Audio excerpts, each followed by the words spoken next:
1160 South, just off Main. Create your own relaxing, comfortable space. Boulevard Home offers the guaranteed best prices on furniture, appliances, mattresses, and more. And buy with no interest financing. Shop Boulevard Home, because home is who we are. Create your own relaxing, comfortable space. Boulevard Home offers the guaranteed best prices on furniture, appliances, mattresses, and more. And buy with no interest financing. Shop Boulevard Home, because home is who we are. Create your own relaxing, comfortable space. Boulevard Home offers the guaranteed best price. Your child's sports journey starts with the City of St. George Recreation. From their first steps on the court or field to becoming a star player, our youth sports programs are here to develop talents and teamwork skills. So get out and play. Check out all the sports and get signed up at sgcityrec.org. Aloha sports fans, it's Boo and Nick from Honolulu Grill. Come get a taste of the islands. Try our famous Kalua pork or tender teriyaki chicken, and you'll love our mac salad and sweet sauce on your rice. Don't forget to try our original Kava 8 at Honolulu Grill. It's game time. This cheesesteak is so... Well, greetings and salutations on a football Friday night from Pineview High School for our Boulevard Home game of the week. It's the Pineview Panthers taking on the Timpanogos Timberwolves. Alongside the coach, Rick Berry, I'm Devin Dixon, and glad you're with us tonight for some high school football. And, Coach, man, always fun. Our first look at Pineview tonight, but the Panthers are going to be a little bit shorthanded this evening. Yeah, it's unfortunate. We're all excited to come see Brock, and, rightfully so. We don't see that many five-star guys out of St. George, even though we have a ton of talent. He's been sought after by every program in the nation. He's a tough matchup for anybody. Size, athletic ability, everything he does is tough for a team to go in and game plan against. So I'm sure when Tim got here, Timpanogos was saying, dang, he's in street clothes. All right, let's go. Because he is a tough matchup. But having said that, Devin, I love watching Pineview's offense because they put up a lot of points. Yeah. It comes down to them. Is their defense up to the task of stopping Timpanogos? Because Timpanogos in the past has had a really good offense as well and puts up a lot of points and gives up points. So we could be in for a great offensive shootout tonight. So no Brock Harris, Mr. BYU commit, bone bruise in the foot's what they're calling it. They tried to practice him Thursday. He got some treatment after the game last week. Kind of happened towards the end of the game.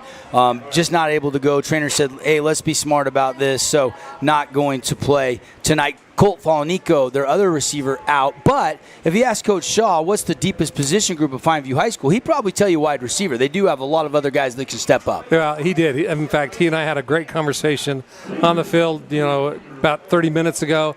And he said, Coach, we're fortunate to have depth, both at tight end and at wide receiver. So if we're going to lose somebody, that's the position we need to lose because we do have people who can fill in. Want to welcome everybody into the Grass Creek Construction broadcast booth. And going to be fun tonight. Pineview got a big win over Maple Mountain. And I know Maple Mountain had that mass exodus and a lot of kids transferred in the offseason, some falling out among parents and coaches. But at the end of the day, they still went up on the road and got a nice win. Kind of an easy cruise control win. Nice bounce back after the loss to Cedar 2 weeks ago. Yeah, and they needed that. They needed to regroup, especially defensively. It's like I told Coach Shaw, when you play teams like the Mantis and the Morgans and the San Juans in the state of Utah, those are very, very tough teams to play. People don't understand. They have an isolated group of kids that don't go anywhere. They're there. You don't have to worry about them transferring and going other places. They love the program. They buy into the program. They're in the weights right after the season's over. Those programs, year in and year out, are strong. Want to officially welcome you into our Sport Court of Southern Utah pregame show. Fire up some year-round fun in the backyard with your family. Multi-purpose pickleball courts, basketball courts. They can do so much. They can transform your backyard. Check them out, sportcourtofsouthernutah.com. The other thing with Sport Court, want to remind everybody, spread the word. Any high school parents out there watching, throughout the school year, you can go to our website or Sport Court's website, and you can nominate any athlete that plays at least one varsity sport, 3.0 GPA for a $5,000 scholarship that Sport Court is giving away. So we love what our partnership is doing. Actually, it was a Pineview football player last year that got that award. He's a walk-on up at SUU. So really exciting stuff, and we appreciate the partnership. As for Timpanogos, they're also 2-1 coming into tonight, Coach. Yeah, we'll get to Timpanogos in just a second. They're going to do our national anthem here. Color Guard is coming on the field. So we'll take a quick break. When we come back, we'll get to know Timpanogos a little bit. We'll get you our Everbowl keys to the game, House of Jump starting lineup. When we come back, it's the Panthers and the Wolves on the Fan. This cheesesteak is so freshly grilled, you could still hear it sizzling. I can hear it too. Me too. Actually, it's the Cheesesteak? grill. Grilled right in front of you. It's a Jersey Mike's thing.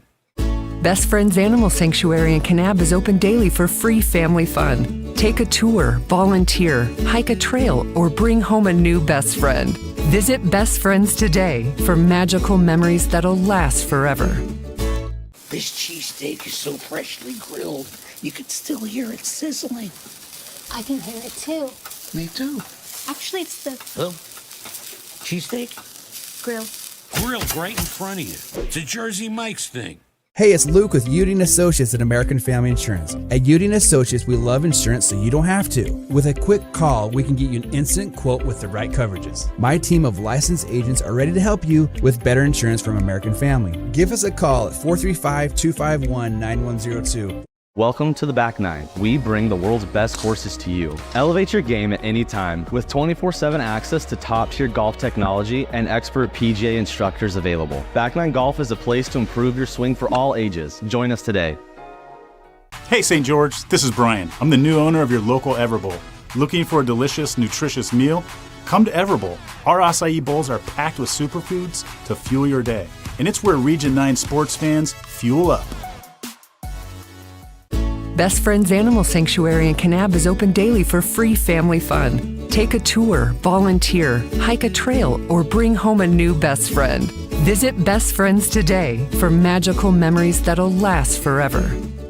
Flynn Group plays to win. From commercial to residential projects, we deliver the total building envelope. Roofing, glazing, and architectural metals. Championship quality every time. Flynn Group. We've got you covered. Relatives coming to visit? Not enough room? Maybe you're looking to host a family reunion and need a house with a pool. Red Rock Vacation Rentals has got you covered. From 2-bedroom condos to 10-bedroom luxury homes, they truly have something for everyone. Visit stgeorgeutahvacationrentals.com.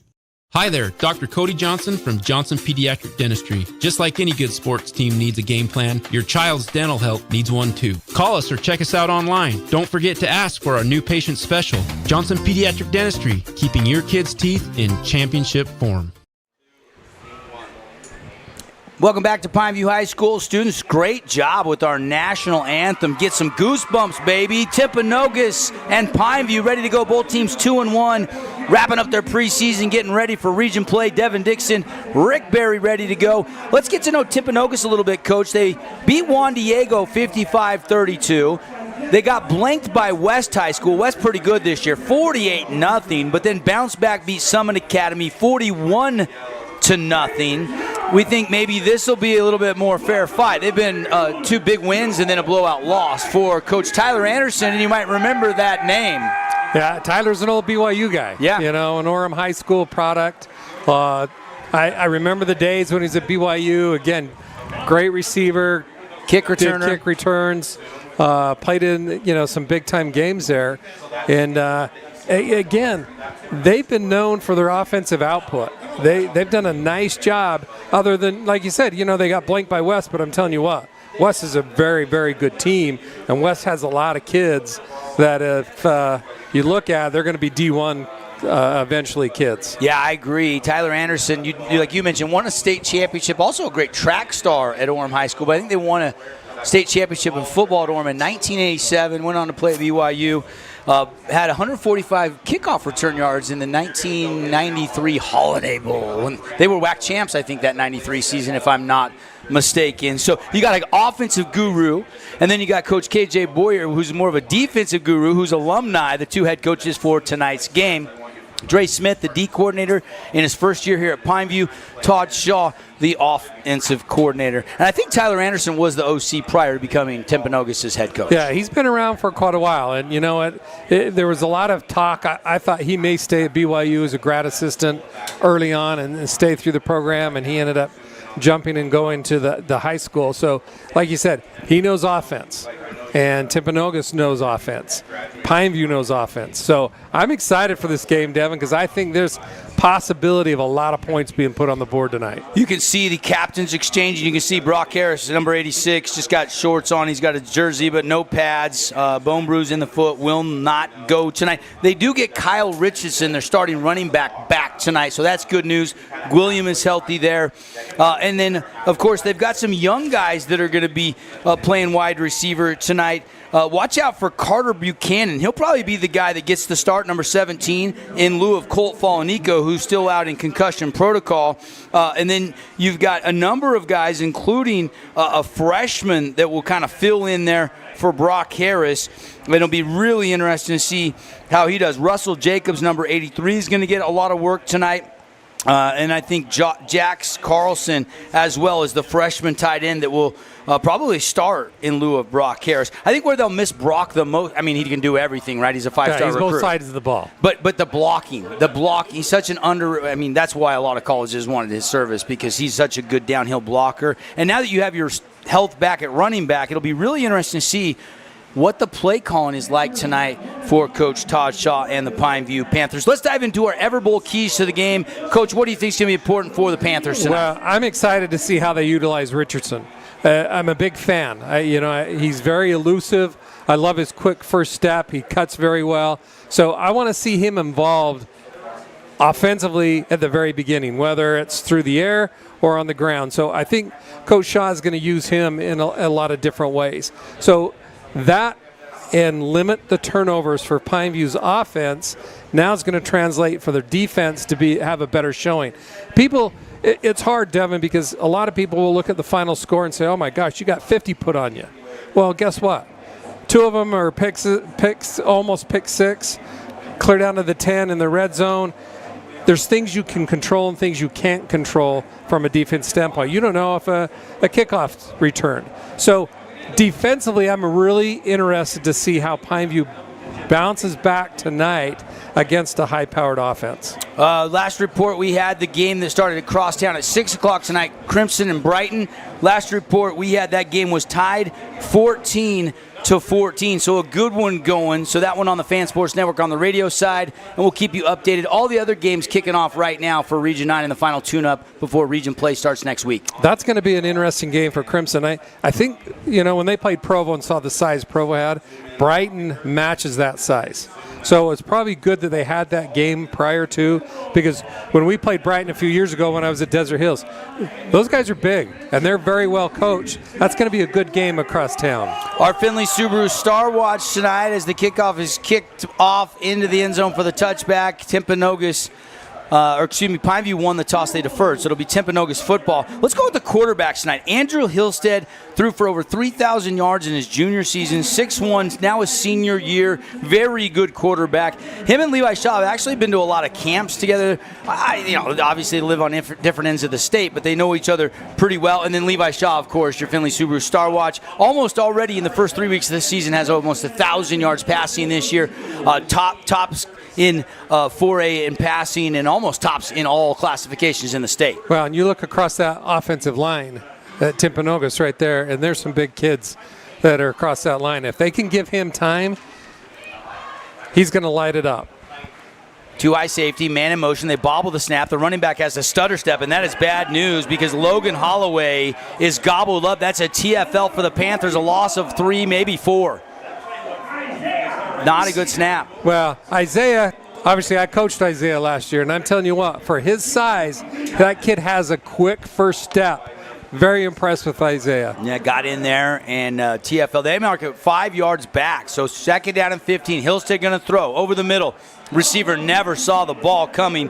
It was intended for Shane Equinto, and it's incomplete. Now 3rd and 15 on the opening drive for the Timberwolves. Yeah, and obviously this is what you don't want to start the game like. you don't want to get behind the chains, end up in this 3rd and 15, because now you are playing into the defensive hands here. So little screen pass, something underneath maybe to pick up a few yards. Hillstead going to throw. Going to move to the left. Pressure comes. Has to get rid of it. Has his man. It's caught. The slot wide receiver. And that is Tavita Munga, who is a 6'1", probably 200-pound slot receiver. Big, strong kid. Tavita looks like a running back or middle linebacker. Good-looking kid. 4th down, they get to the line of scrimmage in a hurry. I would anticipate a little quick kick here. Well, now he's going to go under center, and it's 4th and 5. They did pick up 10, and now they are going to drop back in. It looks like the pooch kick here. You were spot on, Coach. Panthers have not dropped anybody back, so they're going to be able to try to get a good forward roll with no return man here, and it's going to back up, and the Panthers are going to have it at about the 31-yard line. So a pretty good start for the Panthers defense, who had their best outing last week. That's a great start. This is exactly from a defensive coordinator standpoint you want to see. You want that first possession of your kids to get out there and actually make a stop, get 3 and out.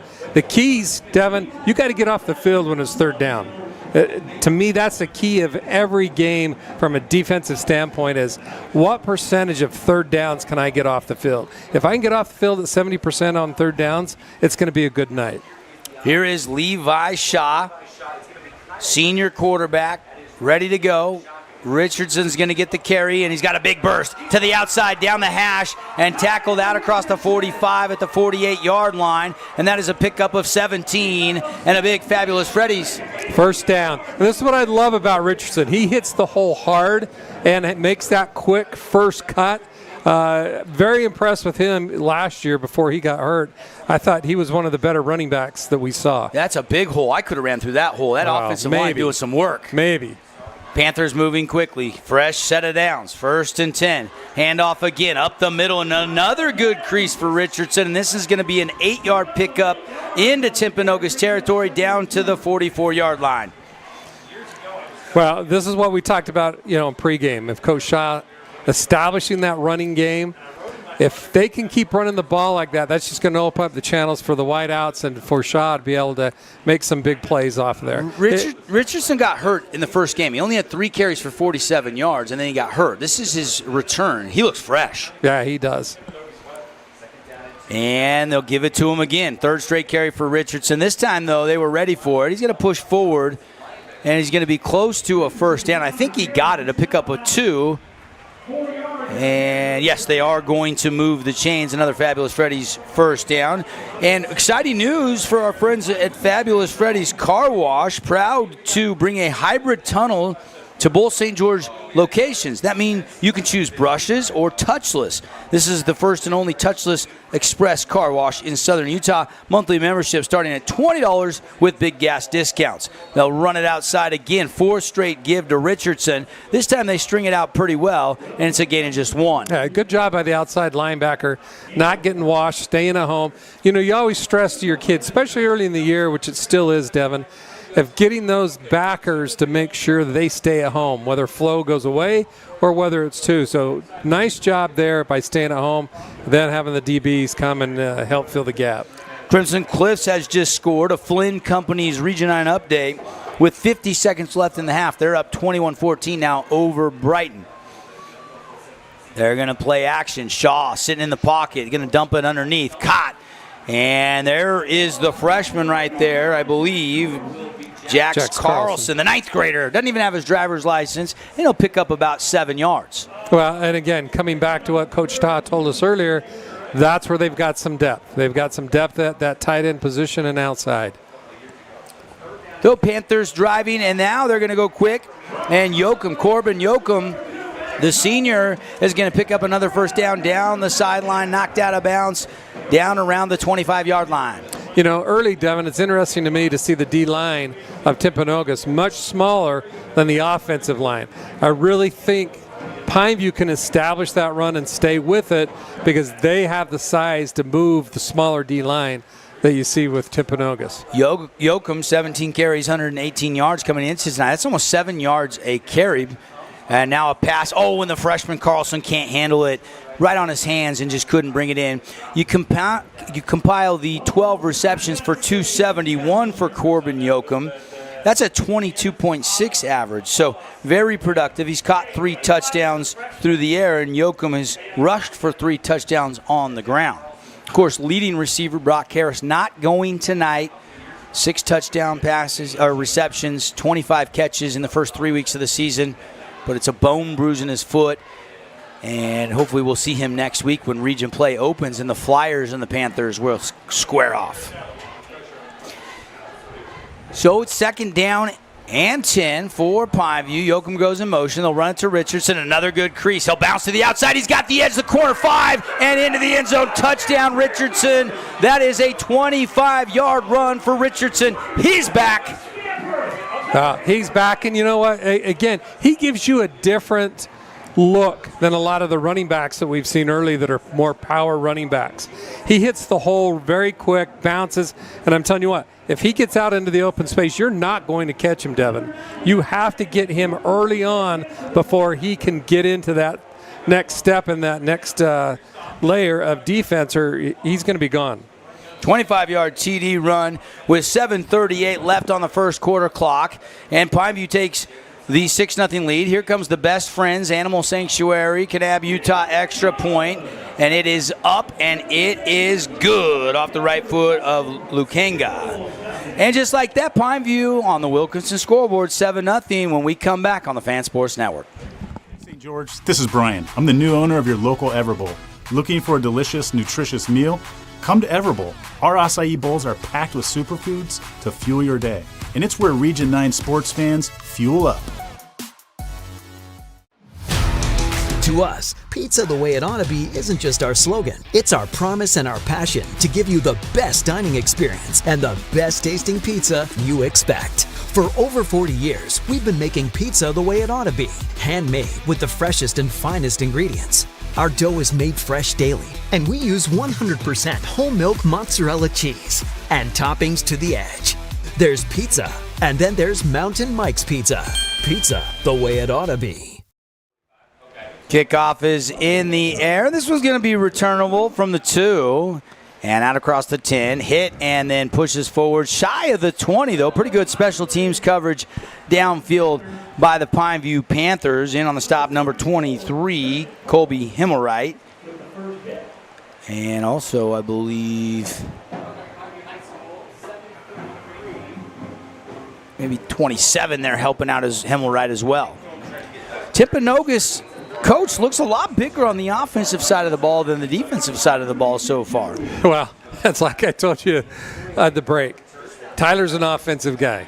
Offensive coaches tend to put the beef up front on the offensive line, and the defensive gets a little bit smaller. The younger underclassmen. You know, and it drives me nuts too, Devin, because you'll hear offensive-minded people say, well, just give me the ball last. We'll outscore them. You know, that last possession will score. It doesn't always work that way. Timpanogos going to march back 5 yards on false start penalty, so that's not good news. So they bobble the snap and get a TFL on the first play of the game, got behind the chains. Now a procedure penalty, and it's 1st and 15 for the quarterback. And Hillstead going to throw. Andrew Hillstead, hitch route caught. And it's going to be no gain on the play, maybe, no, not even a yard. Got him right there, and not much doing there on that hitch route. Those are ones you're maybe setting up a hitch and go, or you're hoping the receiver can break a tackle. Well, I think more than anything on that, too, they came out in an empty set. No running back, all 5 wide receivers. I think they wanted to look to see how Pineview was going to line up in that coverage. They stayed in a 2-deep zone and played a little bit of man under. So that's going to tell Tyler right now what they're going to do from a defensive standpoint when they go empty again. Tonight's game brought to you by House of Jump. Perfect for your kid's next birthday party. Come bounce around. You can visit thehouseofjump.com. Just as low as $18 a person. That gets you the party room, all the snacks, some tokens, socks, and some jump time. So book your next birthday party at the House of Jump. So 2nd down and 20. Andrew Wilstead has some time over the middle, post route, man behind the defense. It's bobbled and dropped. Oh my goodness. Ian Longhorst could not bring it in. If he catches that ball, it's into Panther territory, Coach. He couldn't bring it in. That ball was on the money. He threw a dime about a 40-yard in the air perfectly in his hands. He just wanted to start running a little bit before he secured. Very big break for Pineview on that, but that was a beautiful ball. Had a step or two on the defender, and it went right into the breadbasket. He tipped it around 2 or 3 times, and it falls haplessly to the turf. So 3rd and 19. They tried taking a shot. Will they take another one here? No, they'll go over the middle. It could be trouble, and it's overthrown. Thrown it where only his guy could catch it, and Zach McCann can't get to that pass. And now it's 4th and 20, and the punt unit's going to have to come on for the Timberwolves. Well, when you see a too-high zone like that, and the middle backer's dropping, you're not going to get very much in the middle of the field. He's got to look a little bit to the outside, run one of those safeties off and run a post corner on the backside. But throwing in the middle of the field in a 2-deep safety situation like that, you're just throwing into coverage. Panthers should get good field position here for Levi Shaw. Shaw didn't have to do a heck of a lot on that first drive because most of the damage to the Timpanogos defense came on the ground game. Low punt, going to bounce and take a roll into Panther territory. Bobbled there by Melosi Moores. Moores is going to be tackled immediately. And Pineview will have it at their own 45-yard line. Still good field position, but could have been better than that, in fact. Or Corbin Yoakum, on the carry. Yeah, Corbin was he had a lot of room in front of him. He was a little excited to get the ball and to take off, didn't secure it. Should have got at least another 10 yards on that. But like I said, Devin, back at the 45, this is exactly what Pineview was hoping for from a defensive standpoint. Melosi Moores had a big defensive game last week. Shaw, 976 passing yards, 12 touchdowns, 4 interceptions so far. And they'll go back to work. And it's Kyle Richardson weaving into Timpanogos territory down about the 46-yard line. And that's a pickup of 9. Hey, if you're going to get 9 and 10 yards every time, you got to feed him the ball. I want to see Richardson with 30-plus touches if this is the way their O-line's going to handle Timpanogos' D-line. Not quite a first down. Substitutions coming for Timberwolves. And is there a flag down? Coach Pineview is backing up. Maybe I don't see the flag, but personal they're saying foul. it is. A personal foul against the Panthers. Travis Roberts is our referee tonight, good veteran official. Don't have him mic'd up, so don't know who was the infraction on specifically, but we know it's going against the Panthers. Personal foul there against Pineview. That's too bad, too, because it negates a big 9-yard on first down. Must have been after the play, maybe a late hit. We didn't see it up here, but for the offense to get a personal foul, that's more than likely what it was. One of the big offensive linemen taking a late shot at one of the DBs or linebackers. And I can tell you, as a former DB, nothing frustrates you more than you getting blindsided by somebody who's got 100 pounds on you. They have reached half of Flynn Company's update, 21-14. Crimson is leading Brighton over there at 4 miles away here at Crimson High. Oh, nice job breaking a tackle and then making another man miss. And Kyle Richardson to the 20, down the hashes to the 10-5, and touchdown Panthers. Big play there. A 60-yard touchdown run. He was hit twice in the backfield. They should have had a 5-yard loss. He breaks the first tackle, reverses, gets to the outside, and again, he gets in the open field. There's not anybody on those white jerseys that's going to catch him. Wow, he's a shot out of a cannon. He is fresh, and he is putting on a show. He's pulling away there down the stretch. Wow, 2 touchdowns already for Kyle Richardson. 14-0 Panthers if they can convert on the Best Friends extra point. Kanab, Utah. Check out the website. Bring home your new best friend, bestfriends.org. The kick is up, the kick is good, and we'll be right back here on the Fan Sports Network, KSLSports.com. It's our Boulevard home game of the week. Panthers up 14-0 over Timpanogos.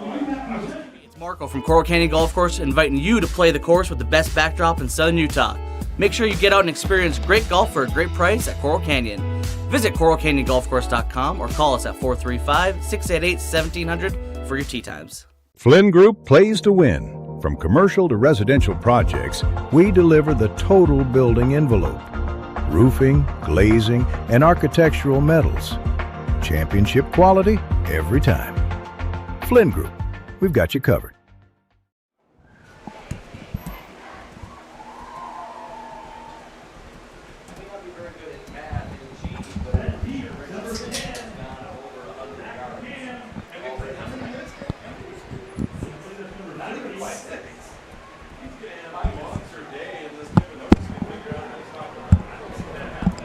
Kick is into the end zone for the touchback. And how impressed are you with this offensive line and Kyle Richardson as we welcome everybody back to Pineview High School? A 25-yarder and then just a shade over 60 yards on that last touchdown run for Richardson. Well, he might be the best running back down here in Region 9. We've got a lot of good ones, but I tell you what, Devin, I saw him when he was a freshman, and I said to everybody, he is explosive. He's not big, but he's quick. He's got a great lateral step, and once he gets that step on you, you're not going to catch him. So he's showing everybody tonight that he is the real deal.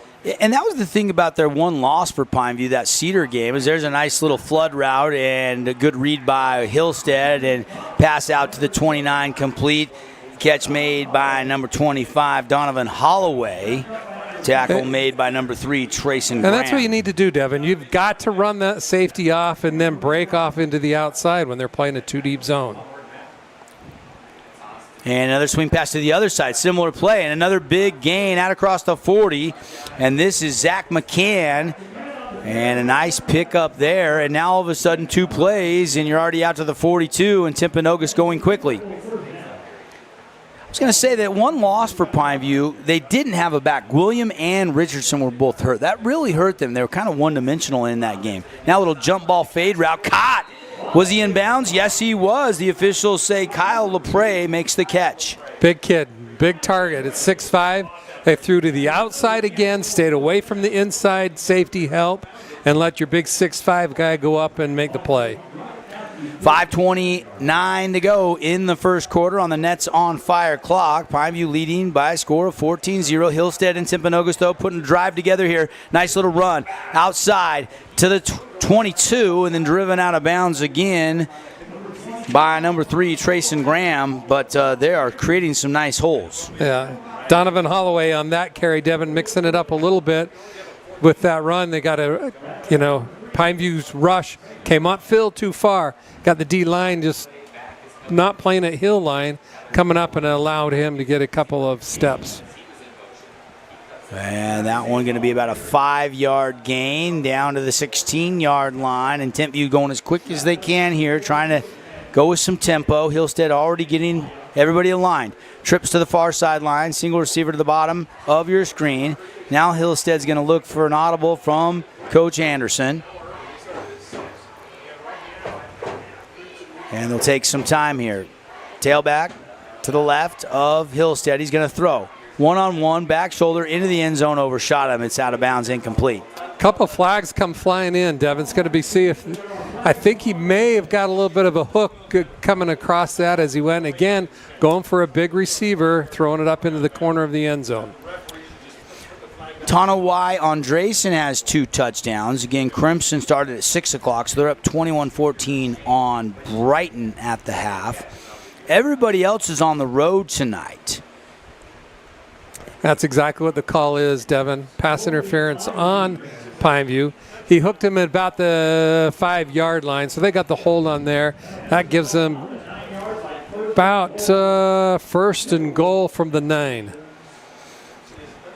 So we'll see if the Timberwolves can get some points on the board here, trailing 14-0. RPO keeper, Hillstead plucks it out of there, the right decision. Hillstead goes untouched into the end zone, and the Timberwolves are on the board with a 10-yard touchdown run by the quarterback.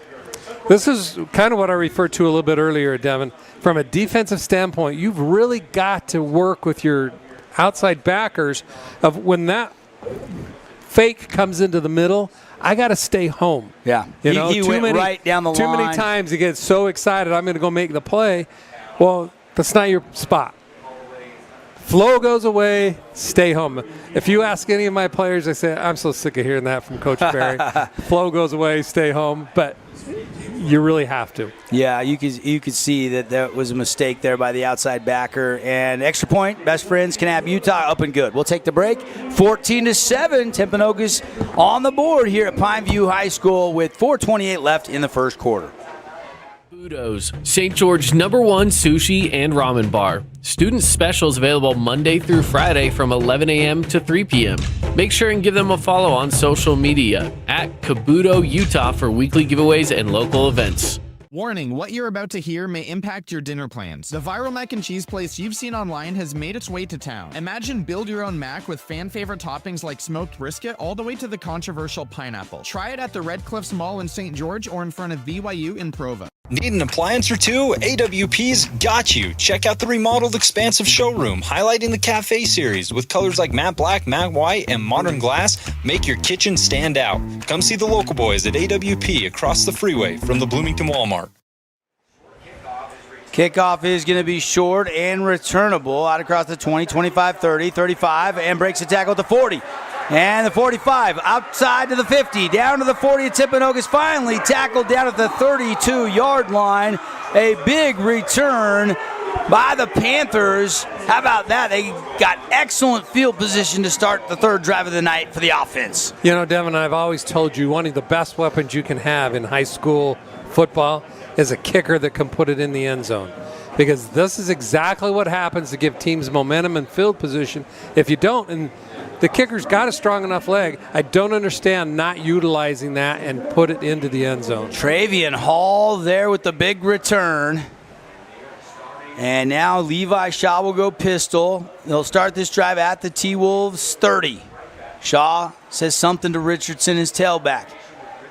Maybe saying, I'm going to fake this one. Now he's going to take a shot, going into the end zone, wide open behind the defense, and touchdown Panthers. Beautiful catch by Buchanan. Beautiful 30-yard throw by Shaw, and the Panthers on one-play drive strike right back. And this is what happens when you establish the run, okay? Everybody's sucking up on Richardson. Play fake in there. DB, linebackers, bite on the run on the play fake. He was open by 2 or 3 steps. Great pass by Shaw, put it up where his receiver could run underneath it. So that didn't take long. Oh boy, this one has a feeling of a shootout tonight at PVHS. And Melosi Moore's late coming on the field here for the extra point team. What a beautiful throw by Shaw. I thought he almost waited too long, but he waited just the amount of time to make sure that Buchanan could get all the way into the end zone and caught it about, 6 or 7 yards deep in the end zone. Beautiful catch because he had to take it to the ground through a little bit of contact at the end of that throw. 21-0. Best Friends extra point is up and good. 4:06 remaining here in the first quarter in our Boulevard Home game of the week. Quick 30-second timeout. Back to Pineview in a flash.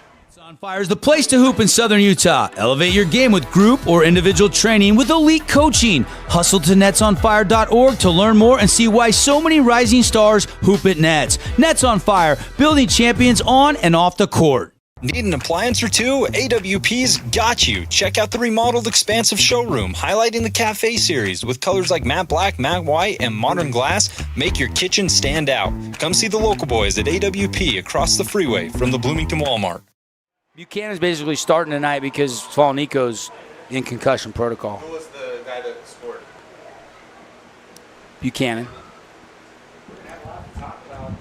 So 21-7 as we welcome you back. Tonight's game brought to you by Appliance Wholesalers Plus. Mark that one down as an AWP playmaker play of the game as Shaw finds Buchanan. What a good throw by Levi Shaw. Hey, don't go get a drink or don't do anything because you're going to miss a score. Yeah. I'll tell you what, kind of what we thought. There's going to be a lot of offense tonight. Yep, there has been already 4 touchdowns. And touchback into the end zone on the kickoff. So Timpanogos will bring it out, and they'll have to try to answer back. Now, Hillstead and the offense did find a little rhythm that last scoring drive for Timpanogos. Yeah, they did. You know, they limited mistakes. You know, again, early in the season, those things just kill you. When you're 1st and 15, 1st and 20, 2nd and 25, which they even got into, that's tough to come back from that. So if they got to stay away from the mistakes and the penalties, and I think they'll be able to keep moving the ball. Panthers defense settling in. See if we can get some dealer collision big hits tonight. From minor collision to major accidents, your choice for repairs on your vehicle is Dealer Collision Center here in St. George. Proud sponsor of Region 9 football on the network. Hillstead going to give it to McCann on the right edge, fly sweep, and he's going to take a shot and get knocked out of bounds after a gain of 6. Out to the 26-yard line. 2nd down and 4. Again, we'll pick a Finley Suru star of the game when we're all done. Right now, Kyle Richardson having the big performance with a 25 and a 60-yard touchdown run for the Pineview Panthers. Catch is made, and Tavita Munga is going to pick up a Fabulous Freddy's first down out across the 43 to the 44-yard line. And Devin, he's only a junior. He's a young pup. He's a young pup, and I'm telling you what, he has got a physique on him. Like I said, he looks like a middle linebacker / running back instead of a slot receiver. Probably 200 pounds, 6'1", 200. Yeah, every bit of that. Good hands there on that catch, and they move the sticks and wind the clock. Under 4 minutes here left in the first quarter. Pineview leading 21-7. Devin Dixon, Rick Berry here in the Grass Creek Construction broadcast booth. Motion around the tailback, and now they'll give it to the tailback, and nothing there. Holloway is bottled up. Nowhere to run for Logan Holloway. Good job by the interior, the defense there, staying at home, collapsing, getting off a block there, and making a good play. Keep you updated on some of the other games going on around the region tonight. The only game to talk about, because it started an hour early, is Cedar up 28-9 up in Logan, and then Crimson up 21-14 over Brighton. Those were 6 o'clock kickoffs, so those games are at half or nearing the half. As there's a slant route off the hands of the receiver, and it's incomplete. The other games tonight in 4A, Snow Canyon at Woods Cross. You know, Snow Canyon is sneaky right now. They just cracked the top 5 in the Des News 4A poll, coming in at number 4. They're 3-0. Also, Hurricane has a big road match tonight. They are also 3-0, trying to stay perfect in the preseason under Jerry Cowan. We'll see them in Crimson next week in the region opener. Pass over the middle, and behind the receiver, a little bit off his hands, and it's incomplete. And that was a little bit behind him, but hit him in the hands. Ian Longhorse couldn't bring it in. Again, very catchable. The last 2 balls, they've had receivers open for first downs and have not been able to hold on to the ball and bring it in. Desert Hills Lehigh. I think we have the link up to watch that game. KSLSports.com streaming that game. Nolan Perry's Power Guide had that one as Lehigh by 40. Yeah, that's a tough matchup, especially Desert Hills playing 2 6A teams. A little surprise here going for it at 4th down, Devin. They are going for a 4th down and 9, and it's almost intercepted, but it's probably better it wasn't. First off his hands again of the receiver of number 3. That's three drop passes by Longhurst. Looks like C.D. Lamb from last night a little bit. Yeah, it does. You know, all 3 of those could have been first down. So and Paul Caver had it bounce right into his midsection there, and he couldn't handle the Oski. I don't know what kind of return he would have had if he had the interception, but instead they'll get it at the 45 of Timpanogos with a 2-score lead. Panthers defense does their job. Here comes the offense. Shaw, handoff, Richardson off right side, weaving down the sideline, and a pickup of about almost 9 yards again. This offensive line is creating some running lanes inside and out. You know, Devin, what I don't like about going with, on 4th down on your own territory like that, it's telling your defense, I don't have faith in you that you're going to be able to stop their offense. Yeah, good point. Okay, even if you question that, you got to give those guys some confidence. Pump the ball at that point. It's still early in the game. You still can get back in it. But when you give Pineview and their power offense this kind of field position, not the wisest thing, I think, by Coach Anderson. Chase Lefevre, that last catch for a Fab Freddy's first down. So Shaw now at the 30 with a fresh set of downs. Richardson to his right. They're going to throw. Shaw has all day.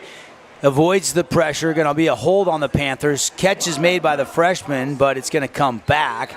Would have been about a 10-yard gain, but they're going to call hold right in front of Shaw. KJ Boyer can't believe it. He didn't like the call. No, he's arguing his hands were inside, but actually he did get to the outside of it, had a hold of him just on the corner Watch of number it. 51 right here.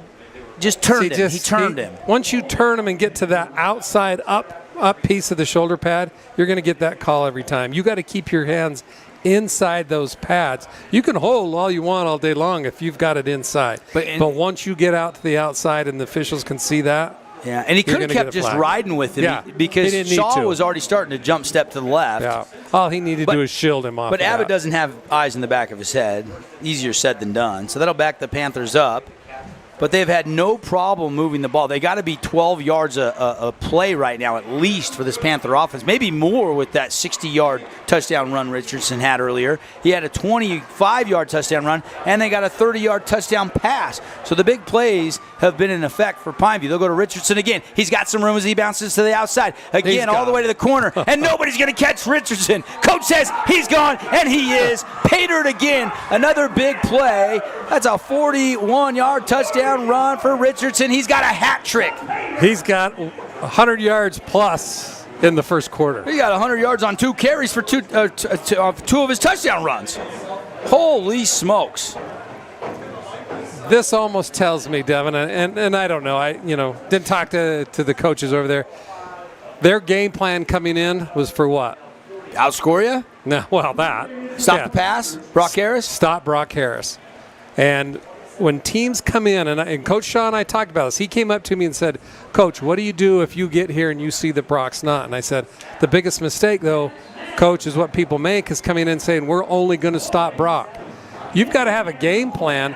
We jammed him at the line. We just wanted to slow him down, kept it back on the backside, but we wanted to make sure others didn't beat us. Yeah. And right now, it looks like Timpanogos came into this saying, you know what, we're going to stop Brock. We've got a game plan for him. He's their offense. We're going to make other people beat us. Well, that doesn't always work because now you're turning loose so many other components and big playmakers like Richardson and Buchanan and other people who are going to hurt you. So it looks to me that Timpanogos is just really rattled defensively right now. Rick Barry breaking it down for you. 28-7 Panthers here inside our Grass Creek Construction broadcast booth. And this is almost a big drive for Timpanogos. They got to keep pace right now. They're down 3 scores just like that. They have to. And again, I think it was a big mistake, Devin, that they went for it on their own 40-yard line. Yeah, short porch.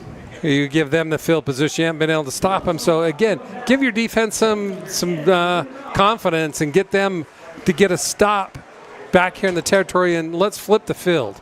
And this one into the end zone for a touchback. And Timpanogos is going to have to drive the length of the field. Down 28-7. Well, we knew coming into the year Pineview's offense was going to be explosive. We didn't know the run game was going to be this dynamic. But without Brock Harris tonight, who's a great blocker in his own right, how about the night? How impressed are you with Kyle Richardson? Well, what did I say before the game? I think he's one of the best running backs in Region 9. And I'm not surprised that they can run the ball. And I've said it before, with him in the backfield, when he is healthy, Devin, right, they are a complete different team. Yeah. And you're seeing that tonight. And again, I go back to that Cedar loss, the only loss on the season. They did not have their number 1 or number 2 running back. Coach Shaw had to bring a receiver in to play running back in the second half. They were just really shorthanded at that position. Now they're healthy at the running back, even though they're without Brock Harris, and you can see that they're flowing just fine, 28-7, and now another penalty on Timpanogos. It couldn't be scripted worse for Timpanogos. They backed themselves up again. That's the third out of their 4 drives. They went back 5 yards on a snap or a penalty. My goodness, making it hard. Lehigh is already up on Desert Hills 14-0. Quick update brought to you by Flynn Companies. Wide open McCann. Hillstead finds him, weaving out across the 40, out across the 45, all the way to the 49-yard line. Good productive play for Timpanogos, and the penalty doesn't hurt them this time. You know, in Timpanogos, we talked about, they have the weapons. They got a quarterback coming back that can sling it. They just got to relax and say, you know what, we've got to revamp, calm down, get rid of the penalties. Defensively, we've got to regroup and get a better game plan. Wide receiver screen, and that's a 10-yard gain, and that should be another Fabulous Freddy's first down. Yeah, I mean, Hillstead threw, I can't remember the exact number, let me find it, but it was over 3,000 yards his like junior 3,400. year. Yeah, really good quarterback that we're seeing tonight, and he's going to have to be great. And the defense is eventually going to have to find some stops, and a nice tackle by number 44 of the Panthers, Isaiah Fafita. Like I said, you got to account for Isaiah. He's quick off the ball. He's strength, low gravity. He's probably about 5 foot nothing, but weighs probably 270. Very quick step. I really like Isaiah. I think he gives you a lot of problems.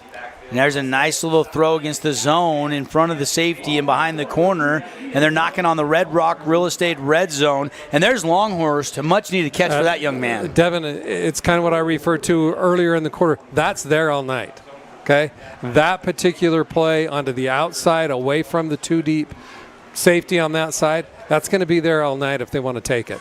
Hillstead, one-on-one, top of the field. Little back shoulder throw, catch is made, a flag is down on the play. If it stands, it'll be inside the 10, first and goal. Nice catch by number 2, Kyle LaPrey, the senior 6'5" receiver. Second catch of the night for Kyle. The flag was right at the line of scrimmage in the trenches. Well, it was interesting coming from a side judge. Usually you're going to get that holding from inside. Here comes Travis Roberts, our referee. It's a legal man downfield. Tonight's game brought to you by the Stretch Lab. Get an introductory 50-minute stretch. Coach and I need one of those every time we go play 18 holes of golf at Coral Canyon Golf Course. Their best deal they've ever offered at the St. George Stretch Lab, just $39 for your first stretch. Normally $69, $30 off. Go check it out. You're you need love to it. sign me up on that one. Yes, I do. Hill's taking a throw. Pressure coming. Flush him out of the pocket. Rolling to the right. Throwing on the run. Dumps it down on the check down. It's caught by the slot wide receiver, and that is Tavita Munga. And Munga's going to weave his way down the sideline for a nice gain inside the red zone down to the 15. And Tavita was hit right when he caught the ball, and that's all Tavita. Again, breaking that original tackle, getting down close to the first down. Hoping for a little bit of defense. Right now it's all offense, and that's going to do it for the end of the first quarter. But when we get some points, it's always nice because we've already got our Holbrook Asphalt Big Score dessert in the first quarter. Can we go at halftime? Well, can we go at halftime and get some Yogurtland compliments of Holbrook Asphalt? Delivery? Yes. Let's call it in. Fans listening or watching tonight, tell Yogurtland closed. Compliments of 4 first quarter touchdowns. The Big Score dessert is on at the St. George Yogurtland after the game from our friends at Holbrook Asphalt. We'll take a quick break. Quarter number 2 coming up when we come back. 28-7, Panthers have the lead. Around a warehouse store forever and never find the one thing that can make all the difference. A helpful face? Now that's something to consider. Everything your local Bucks A stands for is written on our faces. Welcoming, neighborly, knowledgeable. When you're in need of a helpful face, visit one of our 3 Southern Utah locations. At Grass Creek Construction, they put their heart and integrity into every build. Their team is committed to delivering top-quality commercial projects that stand out. Integrity is their competitive edge. Building with passion, building with purpose, proud sponsor of local sports. Boulevard Home bringing you tonight's game, making your house more of a home for over 50 years and counting by Smart Buy at the Boulevard. Devin Dixon, Rick Barry. And if you like offense, this is the game for you. 35 total points scored in the first 12 minutes. Well, and there could have been more. And, now we've got Timpanogos into the red zone here early into the second quarter. Kind of what we advertised. It could be an offensive shootout. I said on my show this morning, I expected a lot of points in this one. Although Panthers defense played well last week, probably should have won 44-7. They ended up winning 38-14 up at Maple Mountain. Both these teams come in with a record of 2-1. McCann goes in motion. They'll flood to the right side, run up the middle, and a tackle made right there by Fafita. By big number 44. I'll tell you what, if he does not make that tackle, he's probably got down close to that first down. Second down and 9, just a short gain of 1. Fafita, Isaiah Fafita. McCann goes out to make it a trip to the left. They're throwing it on a slant route to the left side and catches incomplete. Not made, it's incomplete. A little bit behind him. He's got his receiver open. He's a little off tonight, Devin. He's had a couple receivers open. He's just been behind him a little bit. that should have been a completion there and close to a first down, but a little back shoulder. 3rd and 9 for Timpanogos. Coming up at the half, we'll have our Great Harvest Bread Company halftime show. Scooter's Coffee stats and all the scores around Region 9 and the state. And another penalty. This is the 4th false start of the game going against Timpanogos. I tell you what. That's got to drive you crazy. Tyler's got to be pulling his hair out. Yeah. Not happy with the movement in the trenches.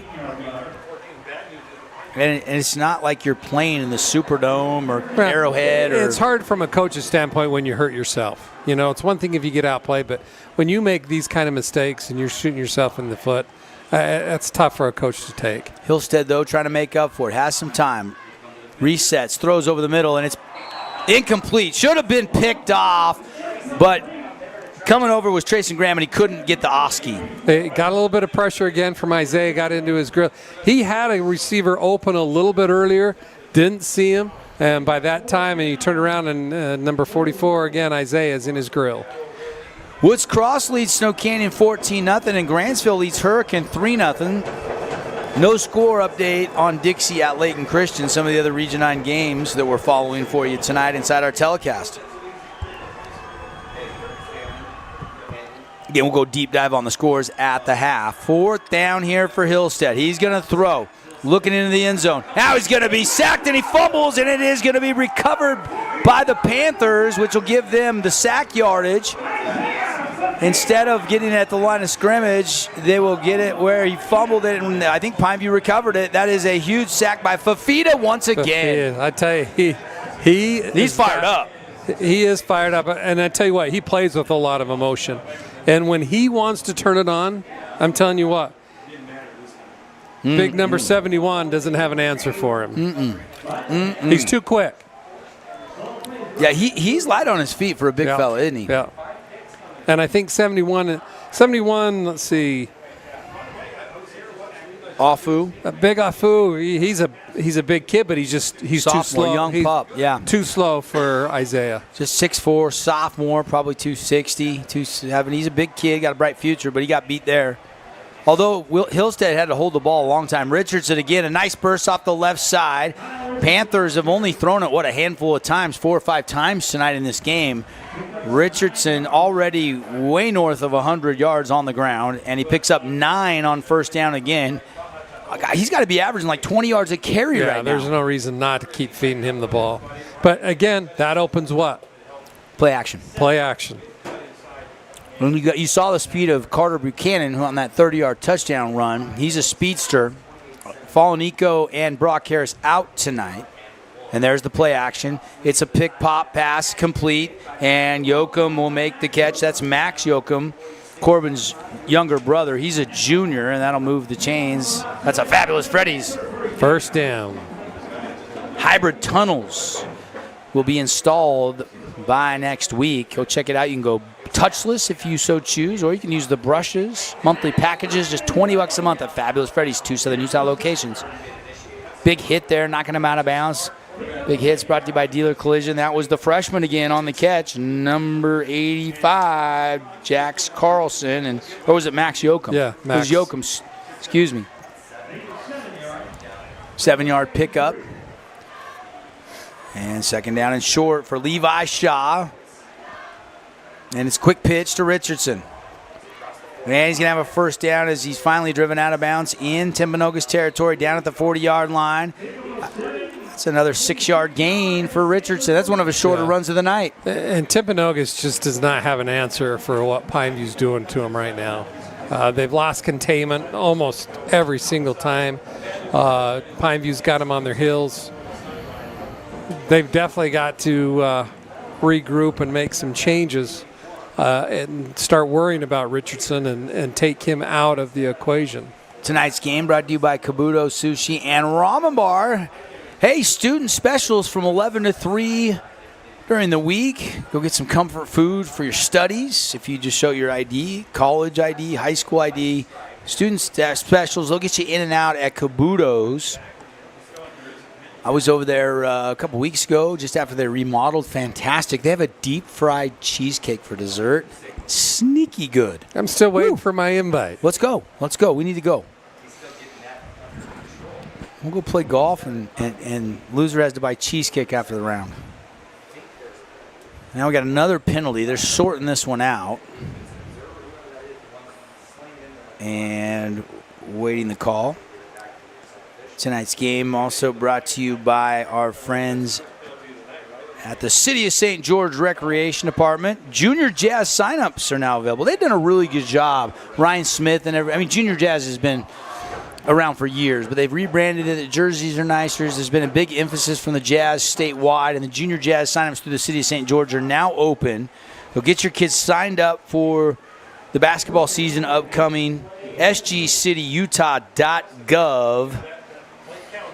And you'll find the links there to sign up for Junior Jazz basketball. Did you ever play Junior Jazz back in the day? They didn't have it. They didn't have it. We didn't even know what the Jazz were back in my day. Come on. But I tell you what, all my grandkids do play Junior Jazz. Yeah. Fun. My kids all played. So we played Bantam basketball. So we were, it's a travel league is what we played. And then the local high schools had their own little Junior Jazz type of basketball. Gotcha. 28-7, Panthers leading, 9:40 left in the first half. Shaw looks over. And now he's going to drop back into the shotgun here. Puts Yoakum in motion. 5-man front, 7 in the box. They'll run it, and it's Richardson with a burst and a little wiggle and a little cut back down to the 40, and that's a big 15-yard run and another first down for Richardson. Okay. All he's doing is taking a counter step, Devin, looking for a hole. They're zone blocking on that, sealing the backside. Kicks out here, and like you said, he's got to be averaging 15, 16 yards a carry. Marley Osefo came up, set the edge, but he got too deep there. Yeah, you can't come upfield when a team's running that. And they're pulling backside tackle, and they're kicking him out, and it's an easy kick out when you start coming upfield. 9 minutes to go. Panthers on the march, and everybody went early, or the centers forgot to snap the ball, one of the two. And this will back the Panthers up 5. Quite a few flags for the 4th game of the season, mainly on Timpanogos, but Pineview's had a couple now. Had a personal foul and a procedure penalty right there to back them up 5 to the 45. Yeah, we might have to get some ice for these officials at halftime. They're working. They're throwing that thing. Got an NFL game tonight down in Brazil going on. If you're recording it and you don't want an update, maybe plug your ears, but give you an update after this play. Run it again to Richardson. And this time they get to him, no gain on the play. That's the first time he's been tackled for no gain tonight. In Brazil at the half, how about this, Coach? The San Diego Superchargers, what they used to be known as, now the LA Chargers, which I'm still getting used to, lead the Kansas City Chiefs 13-6. Chargers, another one of those teams. They love to pound the rock, And they're going to wear you down and shorten that game. Chiefs had to get a 59-yard field goal by Bucker at the end of the half to cut it to a 7-point deficit. 59-yarder for Harrison. Here it would be about a 70-yarder if they had to kick. Good thing it's only 2nd and 15 for the Panthers offense, and they've been getting chunk yards all day long. Play action, wide open, and there's the freshman again, Jax Carlson with the catch down inside the 30. 16-yard gain. Timpanogos linebacker, absolutely in cement. That's his drop. He's got to get back in there. The corner's dropping, taking the other receiver as he goes through. He just pulls up and stops at about a 5-yard drop and lets him get about 10 yards behind him. Timpanogos defense just looks like shambles. They're in disarray. And they'll run it to Richards, another counter tray back to the left side and tackle down at the 27-yard line after a gain of just a couple.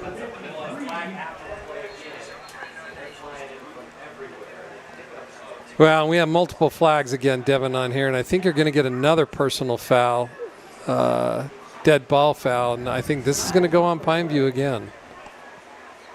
Panthers one step forward and then one step back.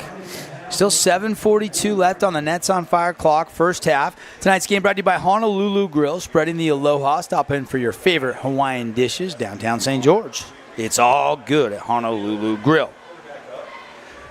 Flynn Company's update from Crimson, 28-17, Mustangs leading.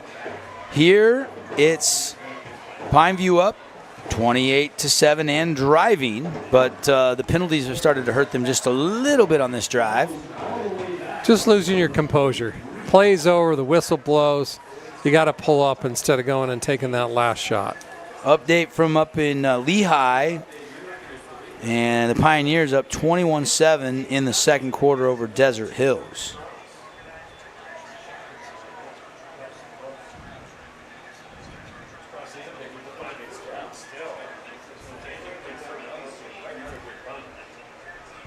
And now Shaw orchestrating the offense. Second down and about 22 after a couple penalties. And another run up the middle and good balance. And that is Garrett Williams' first carry. The junior running back is going to get a pretty good chunk back down near the 31, where it'll be third down and about 12. Yeah, when you get a team in a hole like that, Devin, you can't let those plays happen. That's when you've got to make sure you're sound. You limit them to a small gain, so it puts them in a 4th and 15. But when you get them this, now it's 4-down territory down here. 3rd and 12. Shaw going shotgun, looking to throw, looking left, double move. Now the pocket collapses, and he's sacked. And it'll be 4th down, and now they're kind of in no man's land, too far for a field goal, and it's going to be tough to pick up the first down as they'll sack him back at the 41-yard line. The 36-yard line. Just bring Richardson in. You're good. One of the more intriguing games tonight going on, it's a border war between Corner Canyon and Liberty, Arizona, and Helaman Kasuga and company trying to go up. They're up 14-7 and in the red zone right now. That one going on up north. And Liberty's a good program. Yeah. Very good team. I got to shout out my little nephew plays for Corner Canyon, slot receiver, Scotty Pepper. Nice. They're going to set up a screen on 4th and long, and weaving his way is Richardson, and you called it, coach. He's going to get the first down, but a flag down at the end of the run. It's a gain of about 19, enough for a first down, but a penalty downfield late at the end of the run. Good play calling there for Coach Shaw to go with the screen, and it worked, but now, just based on Levi Shaw's expression, it's going to go against the Panthers.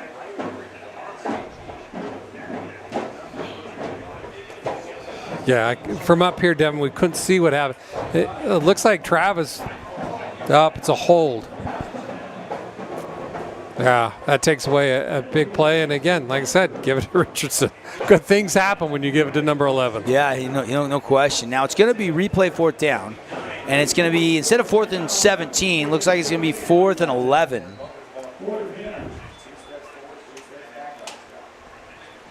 So we'll see what they decide to do here. Can Timpanogos get their first stop of the night? Pineview scored on every drive so far. Here with 5:34 left in the second quarter. Pineview up 28-7.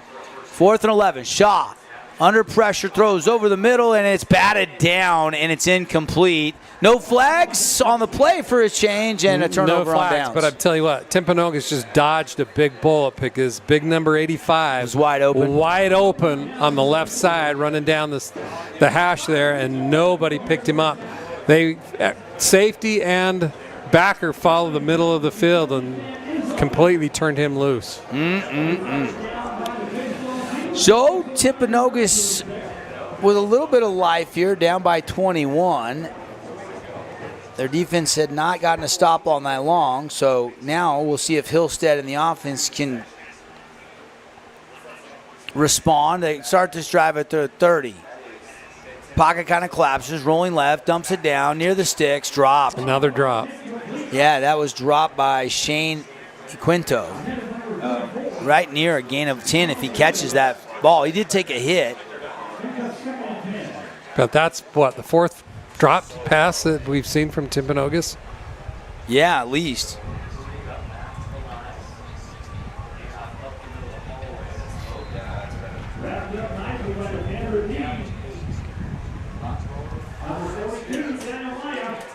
Third down for Timpanogos.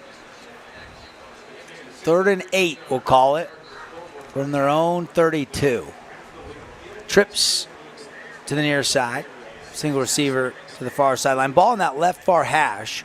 He'll stay going to throw, standing in the pocket. Now he's going to run to the right, roll out, throw on the run, underneath, short of the sticks, but catch is made, and the ball pops out. Pyview has the fumble recovery, recovered by number 34, Christian Carlson, the junior linebacker, and the second takeaway tonight. They got a sack fumble recovery earlier, and now they get another fumble, and that would have been enough for a first down. It was a first down, trying to make too much of it.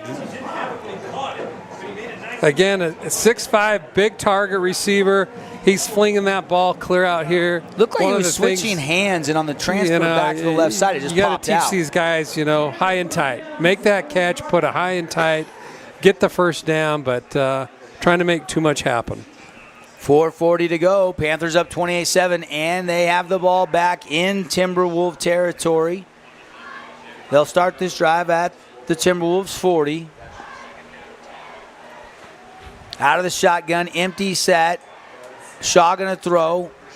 And over the middle of Carlson, he had him, but he overshot him off his one-handed fingertips.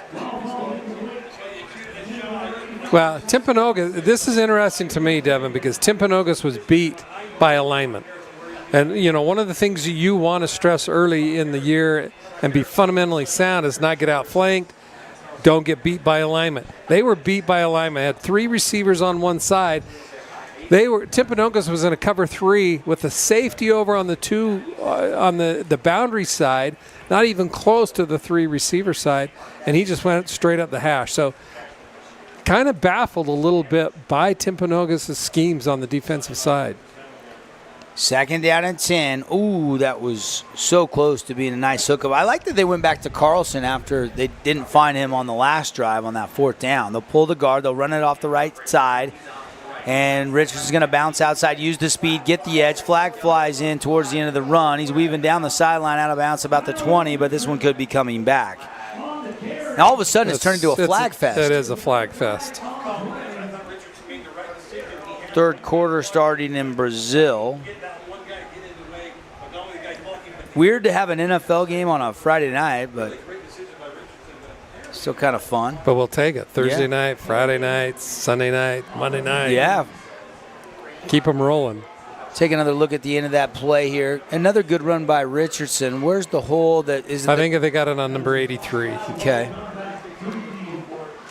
So flag flies on Russell Jacobs, junior tight end.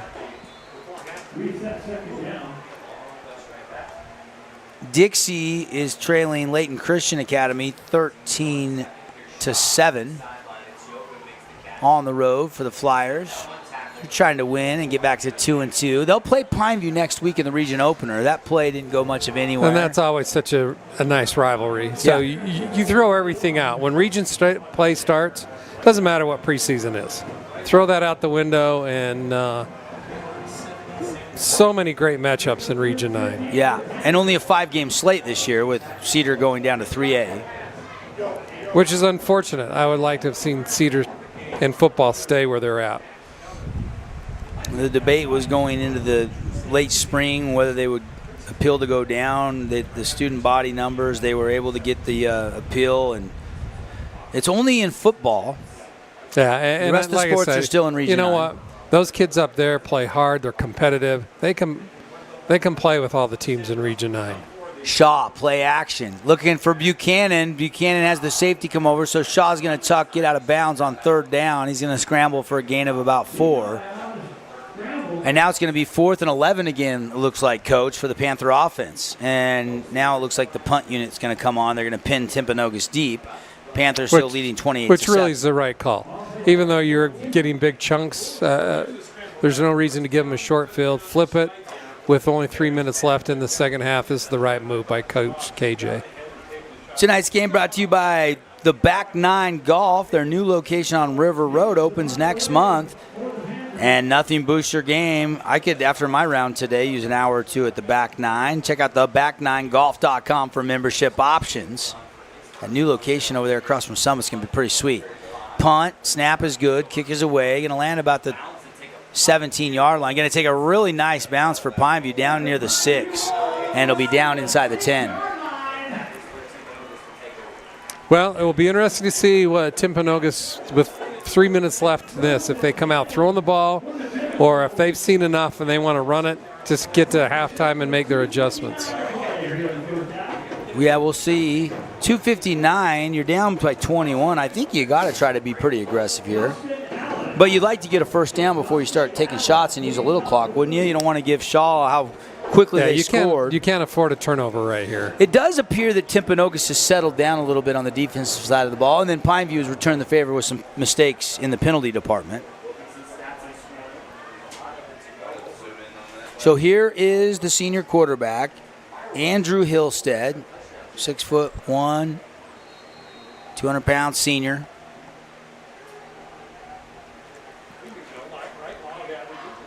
Panthers in that 3-4 defensive scheme.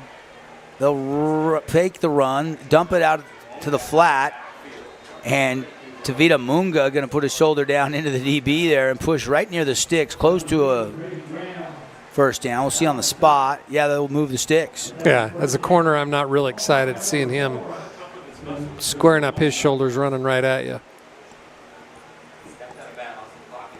Rolling right, Hillstead on 1st and 10.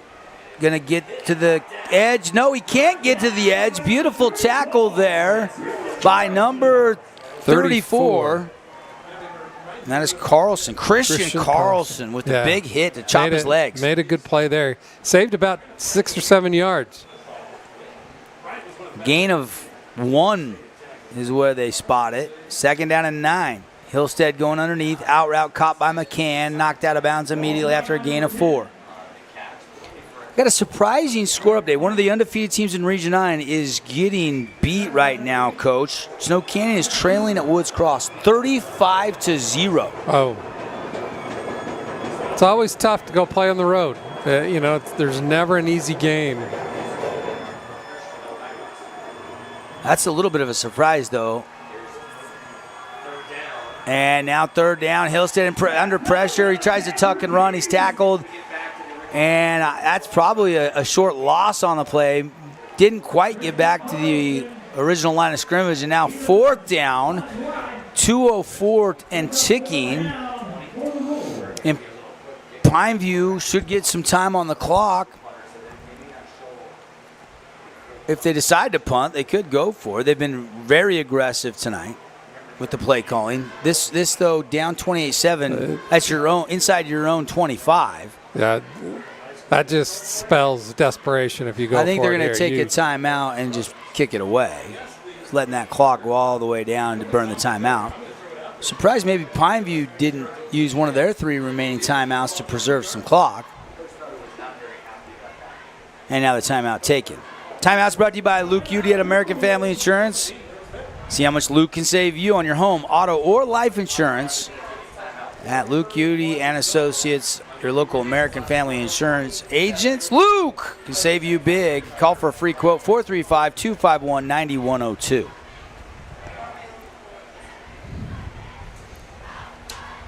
So we keep it right here. And, Coach, all that offense in that first quarter, and now the defenses at least have settled in to make this thing. They have settled in. A little more balanced. Pineview's shot themselves in the foot a little bit as well with too many penalties. Timpanogos, obviously they got to go in at halftime and say, we got to clean things up. We feel we can move the ball, but we can't keep doing the things that we're doing and getting behind the chains, and they got to clean that up, and we'll see. Gap control has been an issue. Tackling's been an issue. You got a whole second half to regroup and to get some points on the board. So I think they can't panic. They got to go in and say, you know what, we can clean this up and we can come back and be competitive. Hillstead, pretty good. Little quick kick by the quarterback. Takes a really good Timpanogos bounce down inside the 30. And finally down at the 27. That's a good kick by the quarterback. Well, and you're leaving too much time on the clock for Richardson. Yeah, he's been explosive. So 1:18 left to go in the first half. Again, coming up in the conclusion of our game, we'll hand out some awards. Our Jersey Mike sub of the game, our Appliance Wholesalers Plus Playmaker play of the game, as well as our Findlay Subaru star of the game. We'll try to put a bow on all of the games tonight. Final scoreboard show built by Bucks Ace Hardware when we're done here from Pineview High School. Stay with us all night long. Glad you're watching. And catch made, throw on the run, and it's going to be a gain of... incomplete. Oh, he didn't catch it. Yeah. Did not catch it. Runner a little out route, about 11 yards, but just let him a little bit too much. Shaw's been pretty efficient tonight. He's had a couple of drops and a couple just off the fingertips, but still a good half. But most of the damage Pineview offensively coming on the run tonight from Kyle Richardson.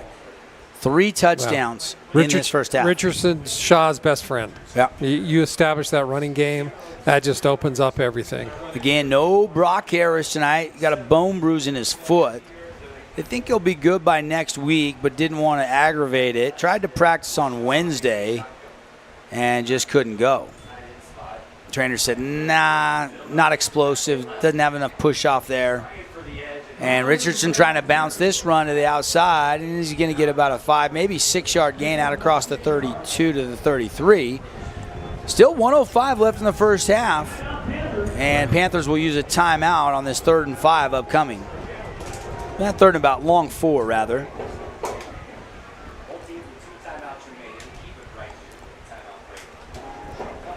Update, not good news from Desert Hills Lehigh. If you're a D Hills fan, they are getting beat by the same score as Snow Canyon's getting beat to Woods Cross, 35-0.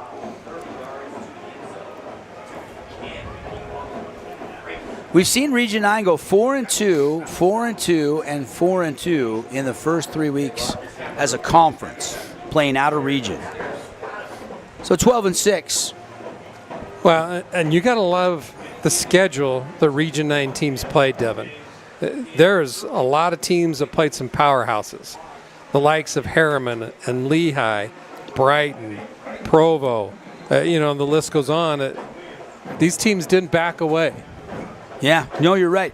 It's hard to schedule nowadays, and you find out in the late spring that Cedar's leaving the conference. Everybody had a game to fill, and it's not easy to just go get a game.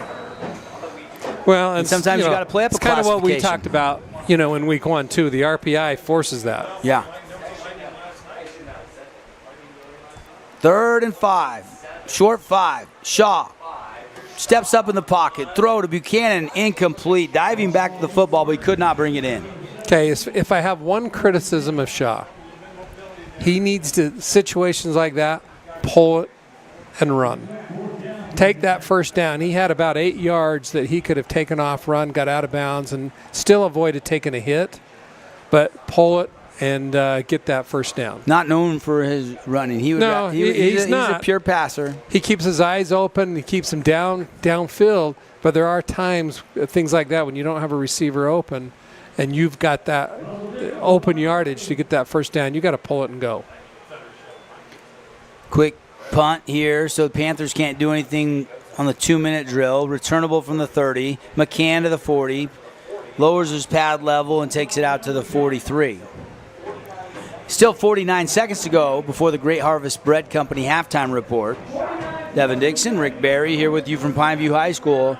Again, all that scoring in the first quarter, 35 points scored, all in the first quarter. We have had 0 points here in the second quarter. So is that good adjustments by the defensive coordinators? It's mistakes. Too many mistakes. Both teams have been able to move the ball, but they've just made too many mistakes at costly times.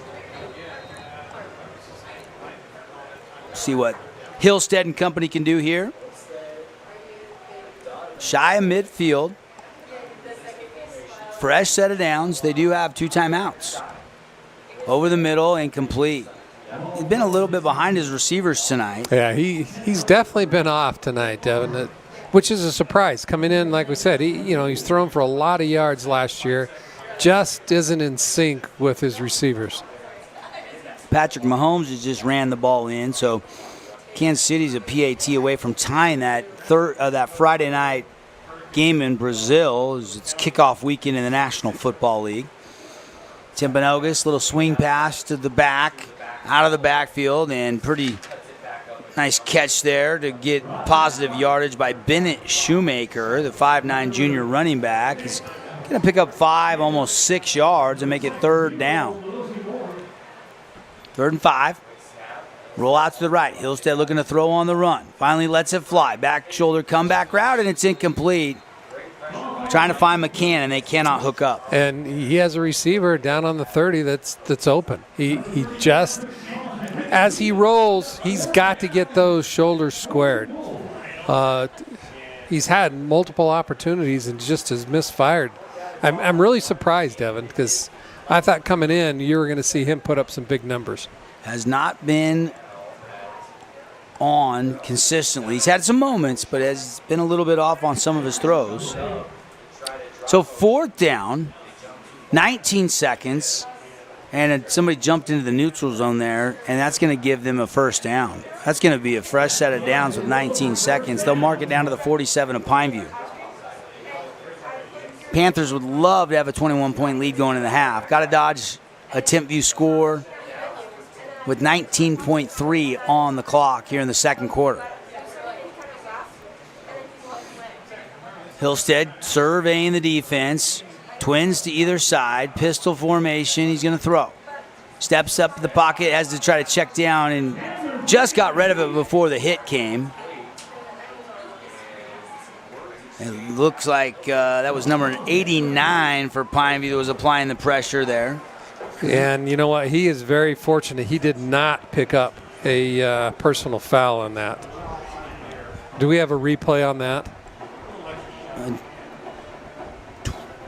Only 3 seconds off the clock. 2nd down and 10. And they'll run McCann around the quarterback. They'll fake to him. They'll bubble screen it. Shoemaker's got the first down. Got to get out of bounds. He does. Down inside the 35. And 9.8 seconds left on the first half. Nets on fire clock. Tonight's game brought to you by Roney's Mac Bar. Now open in Red Cliffs Mall. Build your Mac your way. Think outside the box. It is delicious at Roney's Mac Bar right next to Lululemon in the Red Cliffs Mall. Hillstead goes pistol again. Trips to the near side. Looking, steps up in the pocket. Now he's going to run. Got to get down, and they got to use a timeout. He fumbled, and Pineview has recovered. That is their 3rd fumble recovery, and there's 0.9 on the clock. And they'll recover it at about the 16-yard line, and Pineview will have the 21-point lead going to the break. Wow. If there's anything that could go wrong for Timpanogos. I thought he was taking a long time. I thought he should slide and take the timeout. Because they could have tried a field goal.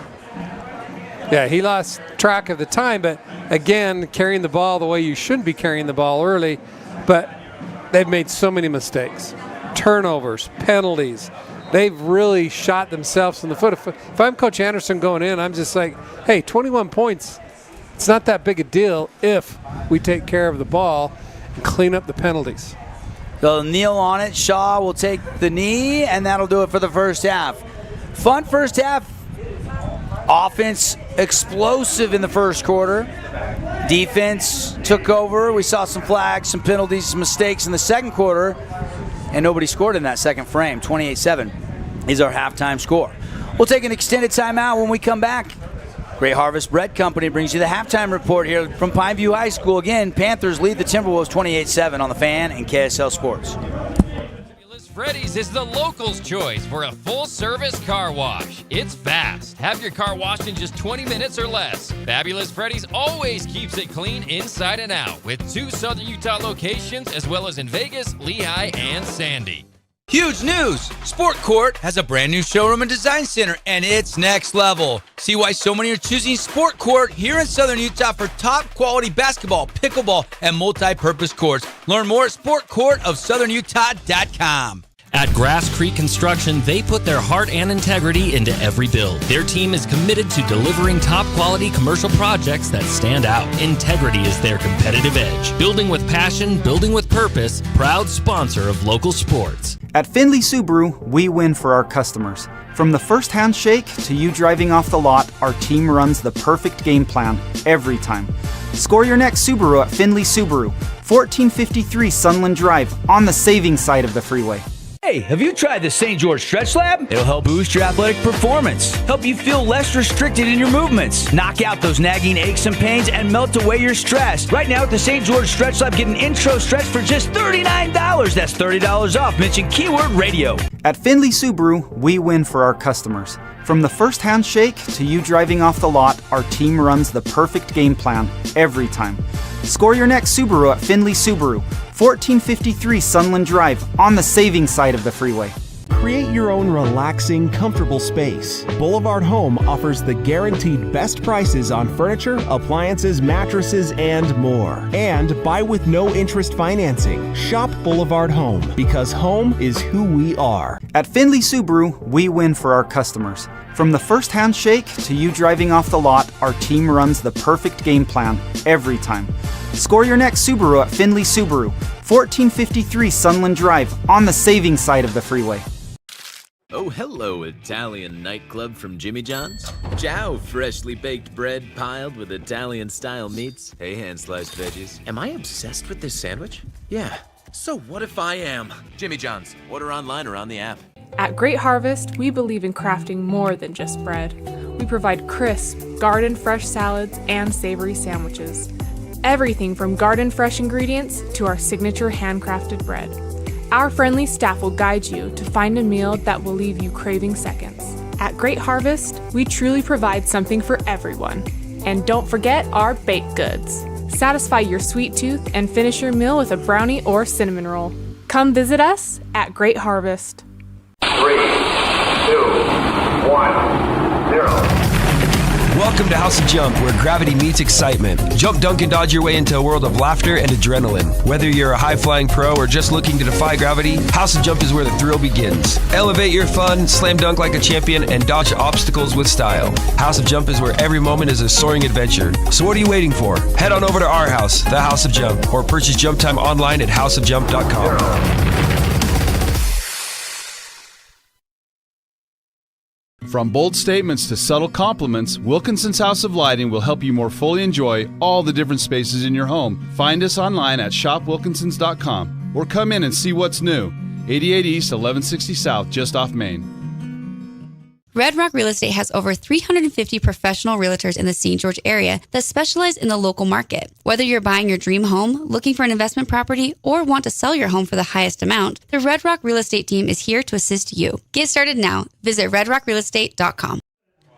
Welcome back to Pineview High School here inside of our halftime show presented by Great Harvest Bread Company, Devin Dixon, and the coach Rick Berry. And coach, wow, offense in the first quarter, and then mistakes and pretty good defense, some takeaways, some fumbles, as nobody scored in quarter number 2. Panthers by 21 at the break. Yeah, the first half has got to be labeled the Kyle Richardson show. I mean, he was unstoppable. Timpanogos did not have an answer for him. Early and often. And the majority of his runs, Devin, came in the middle of the field between tackles, and then he cut it onto the outside where nobody was home. And we talked about this, linebackers not staying at home, going away from it, getting caught inside the middle, and then Richardson made him pay. He broke a couple of tackles early on, and it's like we talked about earlier. He gets in the open field. He's electric. First touchdown you just saw, 25 yards. This one's 60 yards. He had a hat trick. How about this? When you look at the Scooters Coffee Hurricane Utah stats, 215 rushing yards on 16 carries. This was the lone score. Really good RPO. Good decision by Hillstead to keep it. Goes in untouched into the end zone.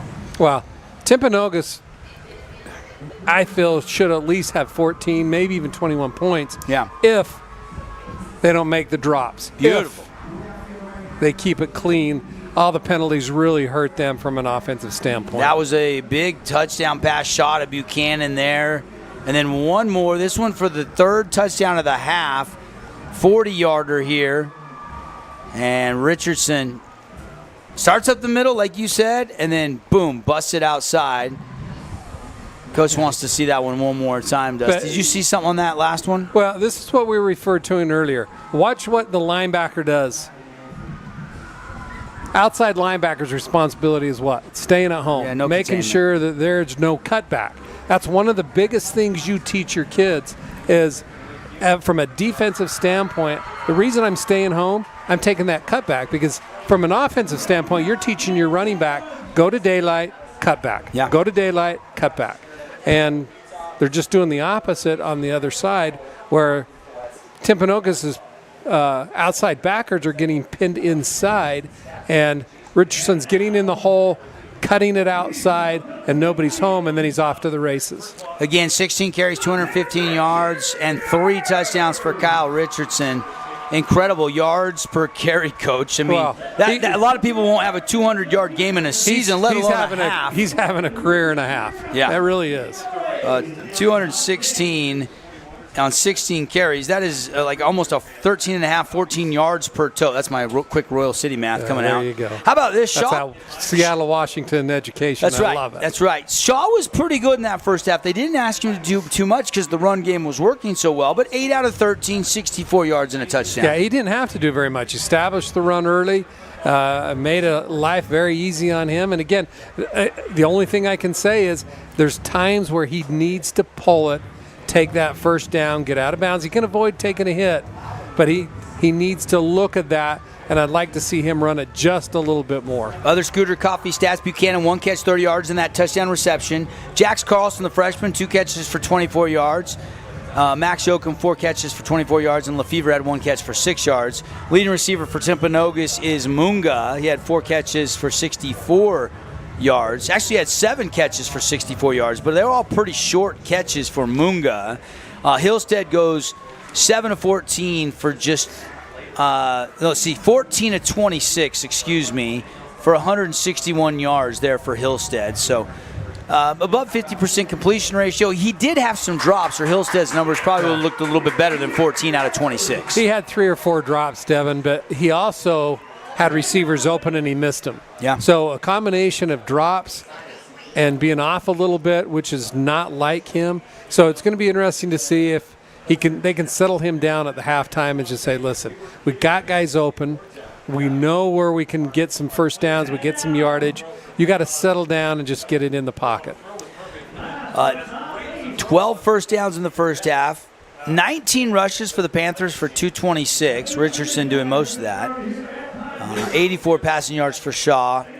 You had 3 fumble recoveries by the Pineview Panther defense. Yeah, turnovers are going to kill you. Turnovers, penalties. Timpanogos just shot themselves in the foot of keeping in this game from an offensive standpoint. All right, more of the Great Harvest Bread Company halftime show when we come back after a 2-minute timeout. Coach and I will get you scores from around the region and the state. At the half, Panthers lead the Timberwolves 28-7 here on the Fan Sports Network, KSLSports.com. Oh, hello, Italian nightclub from Jimmy John's. Ciao, freshly baked bread piled with Italian-style meats. Hey, hand-sliced veggies. Am I obsessed with this sandwich? Yeah. So what if I am? Jimmy John's. Order online or on the app. From bold statements to subtle compliments, Wilkinson's House of Lighting will help you more fully enjoy all the different spaces in your home. Find us online at shopwilkinsons.com or come in and see what's new. 88 East, 1160 South, just off Main. Asphalt. It's not something we often think about, but we all use it every single day. Holbrook Asphalt knows how vital good roads are for our communities. University research has shown Holbrook Asphalt's innovative HA5 product slows asphalt aging by an incredible 67%. This means your pavement assets last significantly longer and cost less to own. Holbrook Asphalt. World-class pavement preservation right here in southern Utah. Visit holbrookasphalt.com to discover more. We love giving back to our community, and over the years, we have provided vehicles for families in need, supported local charities, and helped train our first responders. Dealer Collision, your place for collision repair. As a local business owner, it's important to get the word out about your business. More people equals more revenue for you. Get your business in front of over 160,000 people in southern Utah each week with St. George News. Contact St. George News today. Create your own relaxing, comfortable space. Boulevard Home offers the guaranteed best prices on furniture, appliances, mattresses, and more. And buy with no interest financing. Shop Boulevard Home, because home is who we are. Hi there, Dr. Cody Johnson from Johnson Pediatric Dentistry. Just like any good sports team needs a game plan, your child's dental health needs one too. Call us or check us out online. Don't forget to ask for our new patient special. Johnson Pediatric Dentistry, keeping your kids' teeth in championship form. Back here at Pineview High School. Got about 5 minutes left here before we resume play. Devin Dixon and Coach Rick Berry here in the Grass Creek Construction broadcast booth. Coach, so let's get you some scores from around first Region 9. Let's start with Region 9 as, some conferences are starting region play tonight. If you have 7 teams in a region, you play a 6-game schedule. A lot of teams have 3 preseason games, and then they go into their conference slate. Still preseason for our local teams. Only 2 home games, this one here, Pineview leading 28-7 at the break. And last report on Crimson, they were up 35-23 with about 7 minutes left in the fourth quarter. So Crimson right now looks like if they can hang on, they are going to beat Brighton tonight to go to 3-1. It's interesting. If you look at preseason polls, Brighton was ranked in the top 5 in 5A and have really struggled.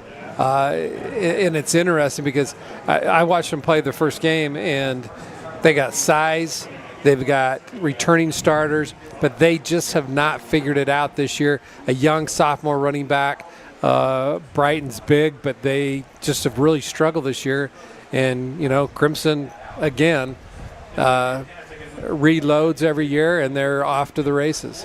Not a good scored update from Snow Canyon on the road at Woods Cross. It's interesting, Mike Esplin actually going up against his former coach, who used to be the Highland coach back when Mike was a player. I thought I heard somebody say that today. I haven't talked to Coach Esplin about that, but they are down to Woods Cross 35-0 right now, last report. Same score, Desert Hills at Lehigh. Nolan Perry had a 40-point power rating differential in this one. Lehigh, one of the best teams in the state, they're up 35-0 at the half on Desert Hills. So things not going well in those 2 games. Grantsville and Hurricane. This was going to be an interesting one for me because Grantsville beat Richfield at home. They play good up there. It's a long bus ride up.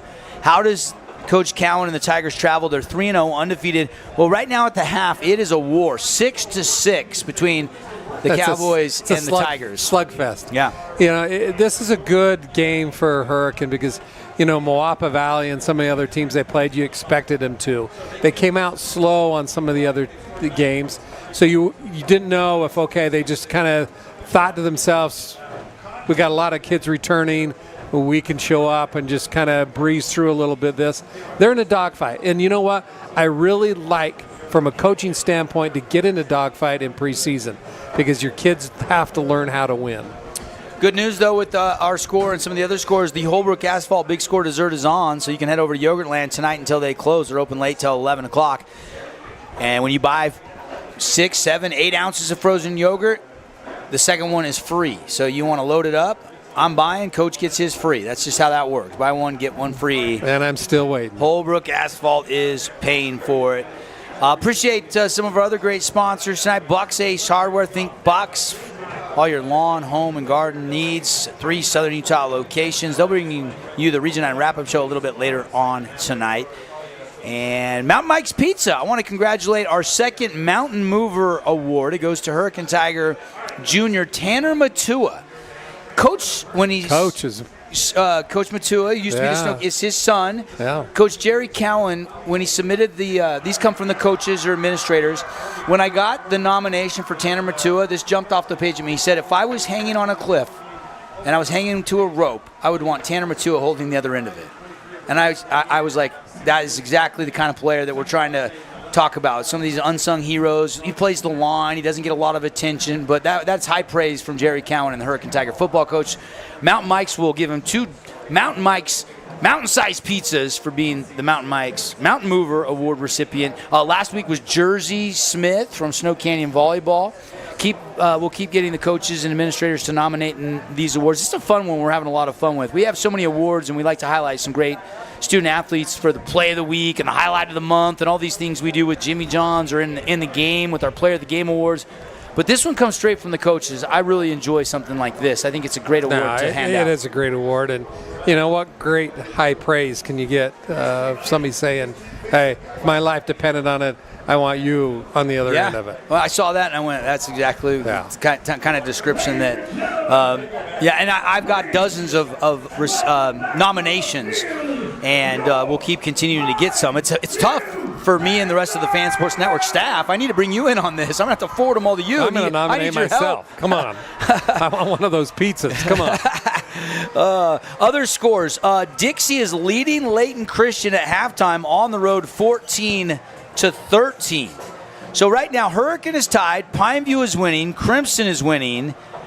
So right now, Dixie's winning. Dixie's winning. So right now, looking like another 3-3, 4-2 type week for Region 9, depending on how things play off in the second half.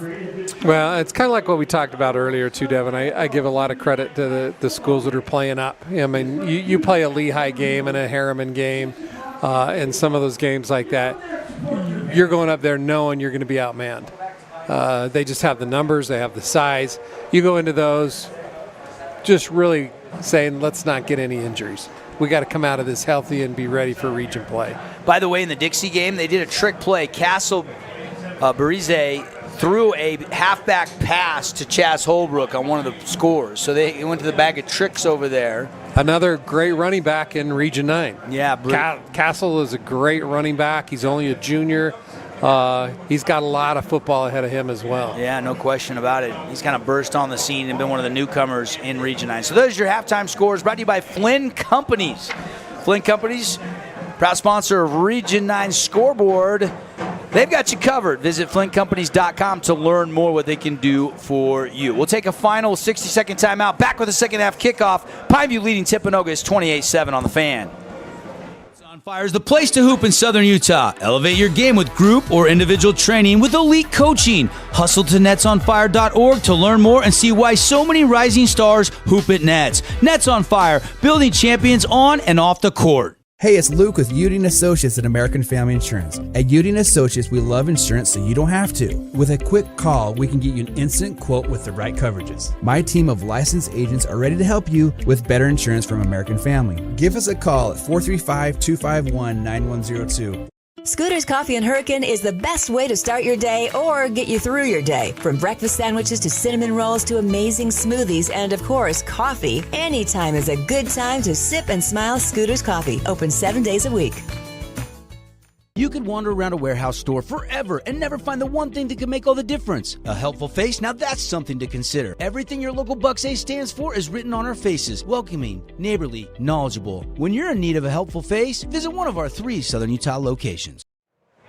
Hey, welcome back to Pineview High School. Devin Dixon, Rick Barry with you here on the Fan Sports Network.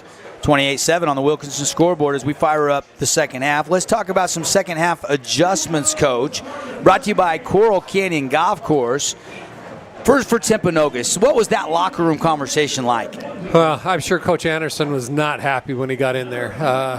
Turnovers. You can't turn the ball over 3 times and a half. Penalties. I don't know how many penalties, but they started so many drives, 3 out of 4, 4 out of 5, behind the chains, 1st and 15, 1st and 20. I'm sure he harped on that. Penalties, turnovers. We got to stop doing that from an offensive standpoint. And for the Pineview Panthers, as this kick is returnable right near the sideline. And a pretty good little burst out across the 30, still fighting to the 33. Nice run by Travian Hall. What was the conversation like for Coach KJ Boyer? KJ is probably just a little bit of the same of, you know what, we should have had more points even than what we did in 28. We had personal fouls. We had holding. We had penalties that cost us. You know, everything else, we're going great. Keep feeding Richardson the ball. We're controlling the line of scrimmage on both sides of the ball. So his is just, let's clean it up a little bit. Let's come out with the same amount of energy we started the game with, and we're going to be fine. Second half play-by-play brought to you by Everbowl, Acai Bowls. It's where St. George gets their superfood fix in the Red Rock Commons. Levi Shaw ready to go to work and then go on the ground with Kyle Richardson trying to bounce it, but he couldn't break away from a tackle from the backside by big number 77 for the Timberwolves. That's Garicia, the defensive lineman. It's a gain of just 2. Well, it's going to be interesting from a defensive standpoint now for Timpanogos of what adjustments they made. But, you know, from looking at it and we watched the replays, it's not hard to see the mistakes that they made. They've got to stay home. They've got to stay sound. They can't get beat by alignment, which they were quite a few times, even by the alignment. They'll play action, pop, pass it over the middle, caught by Yoakum. Yoakum makes a man miss, makes another guy miss, and finally tackle from the backside out across midfield into Timberwolf territory down to the 46-yard line. Good play there. He was wide open. It's good play. You know going in when you've watched film and scouted that, you know what, you're going to get the RPOs. Okay? Again, you have got to be disciplined. You cannot do what they just did again. Yeah, the safety came up, Lepre, and didn't really act like he wanted to tackle him there. Still was going to be a first down anyway. Now they'll run it outside. Here's Richardson with a big burst down the boundary line near the 30-yard line, inside the 30 to the 27. That's another Pineview Panther, Fabulous Freddy's. First down. You've got to have, Devin, this is hard to watch at times for me because you've got to have somebody out there that's willing to set the edge and to turn it back in, and then you've got the cutback lanes covered. And Timpanogos does not have that. This is going to be whistled dead. Shaw was rolling out. He was trying to throw, but the Timpanogos Timberwolves, I think, took a timeout. You can see Coach Anderson's out on the field walking to greet his guys, so they grant them a timeout. And we'll take the break. Quick 30-second timeout brought to you by Luke Udy at American Family Insurance. Early third quarter, Pineview driving up 28-7. It's Marco from Coral Canyon Golf Course inviting you to play the course with the best backdrop in southern Utah. Make sure you get out and experience great golf for a great price at Coral Canyon. Visit coralcanyongolfcourse.com or call us at 435-688-1700 for your tee times.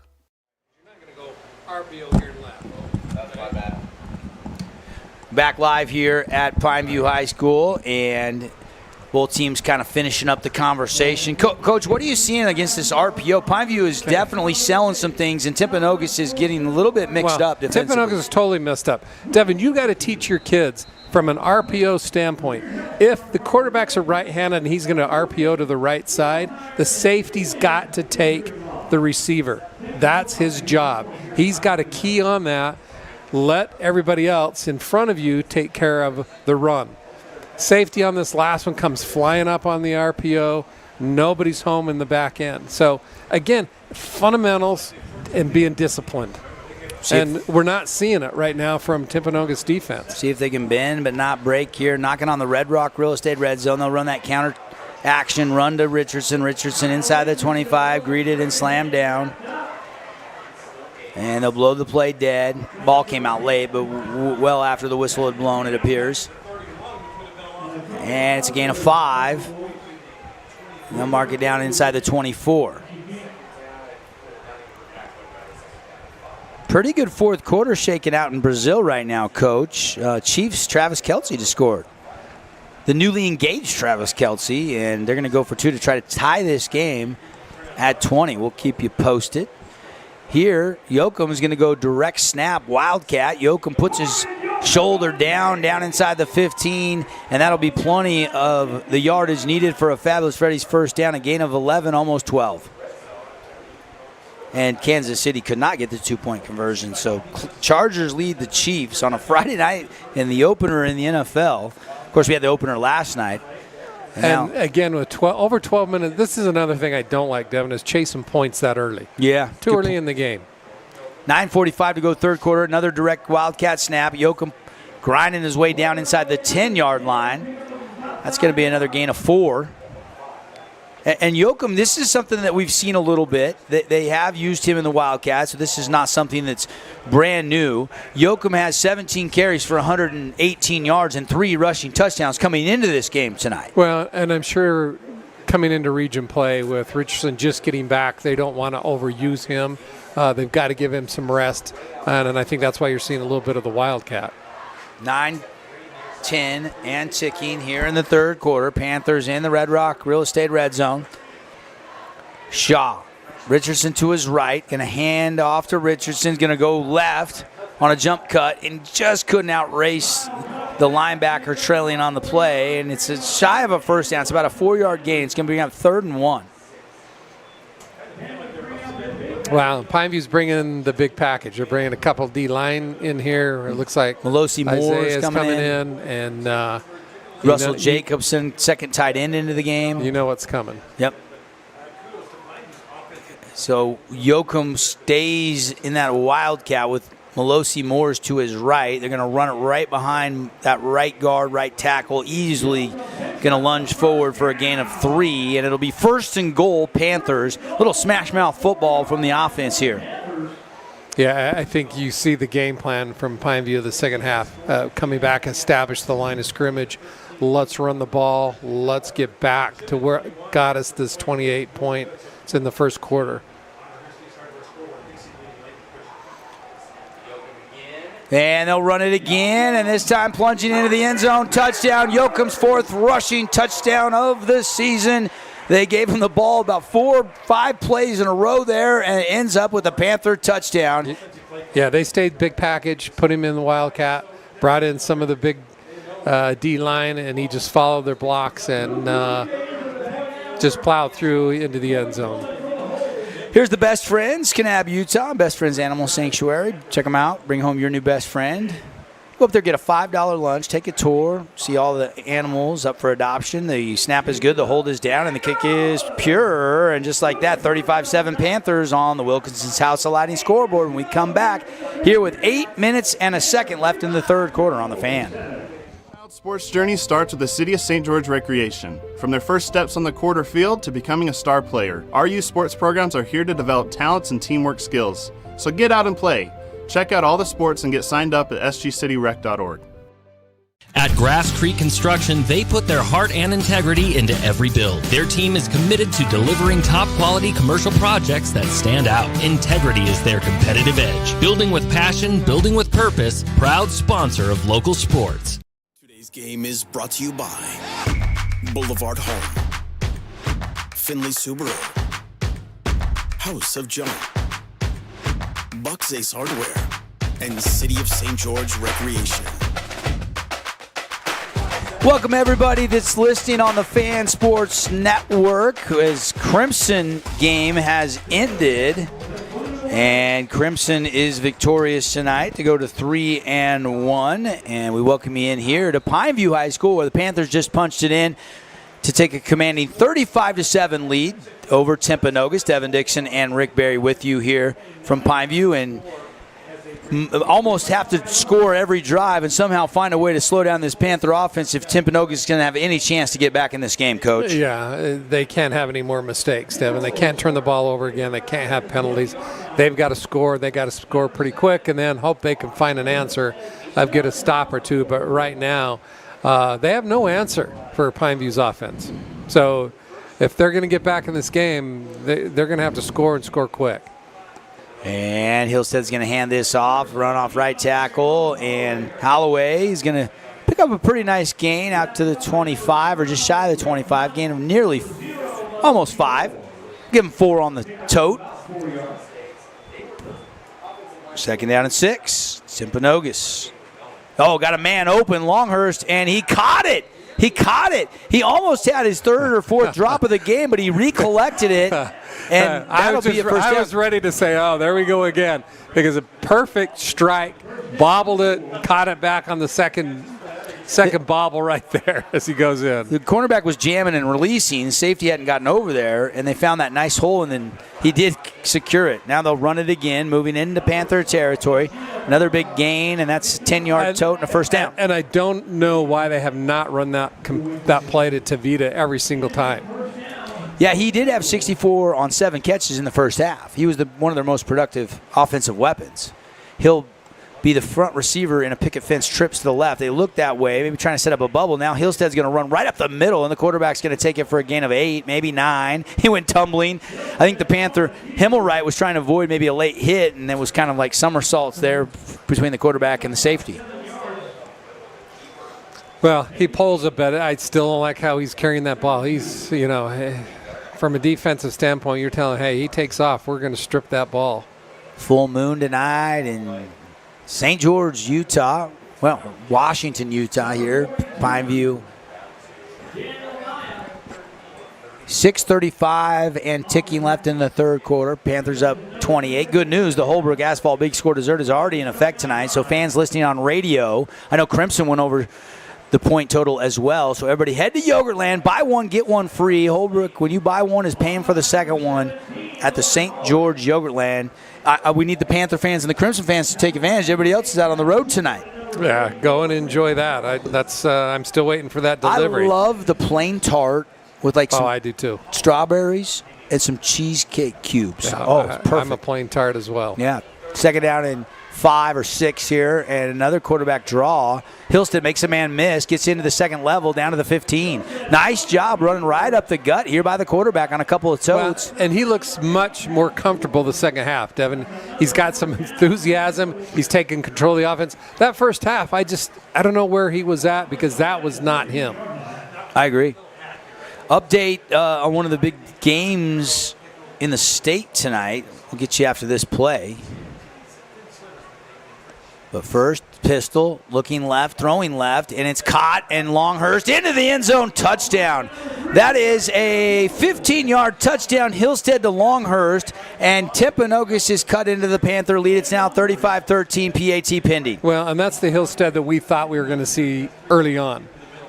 He was just a little bit off in that first half, threw behind receivers multiple times. I know he was probably frustrated. He had some drops, but that's the Hillstead that we saw last year. Yeah, with over 3,000 yards passing and had 164 in the first half and a touchdown run. Now he has his first touchdown pass to Longhurst. Good for Longhurst. He makes a good bobbling catch on this drive. Oh, but they blocked the extra point.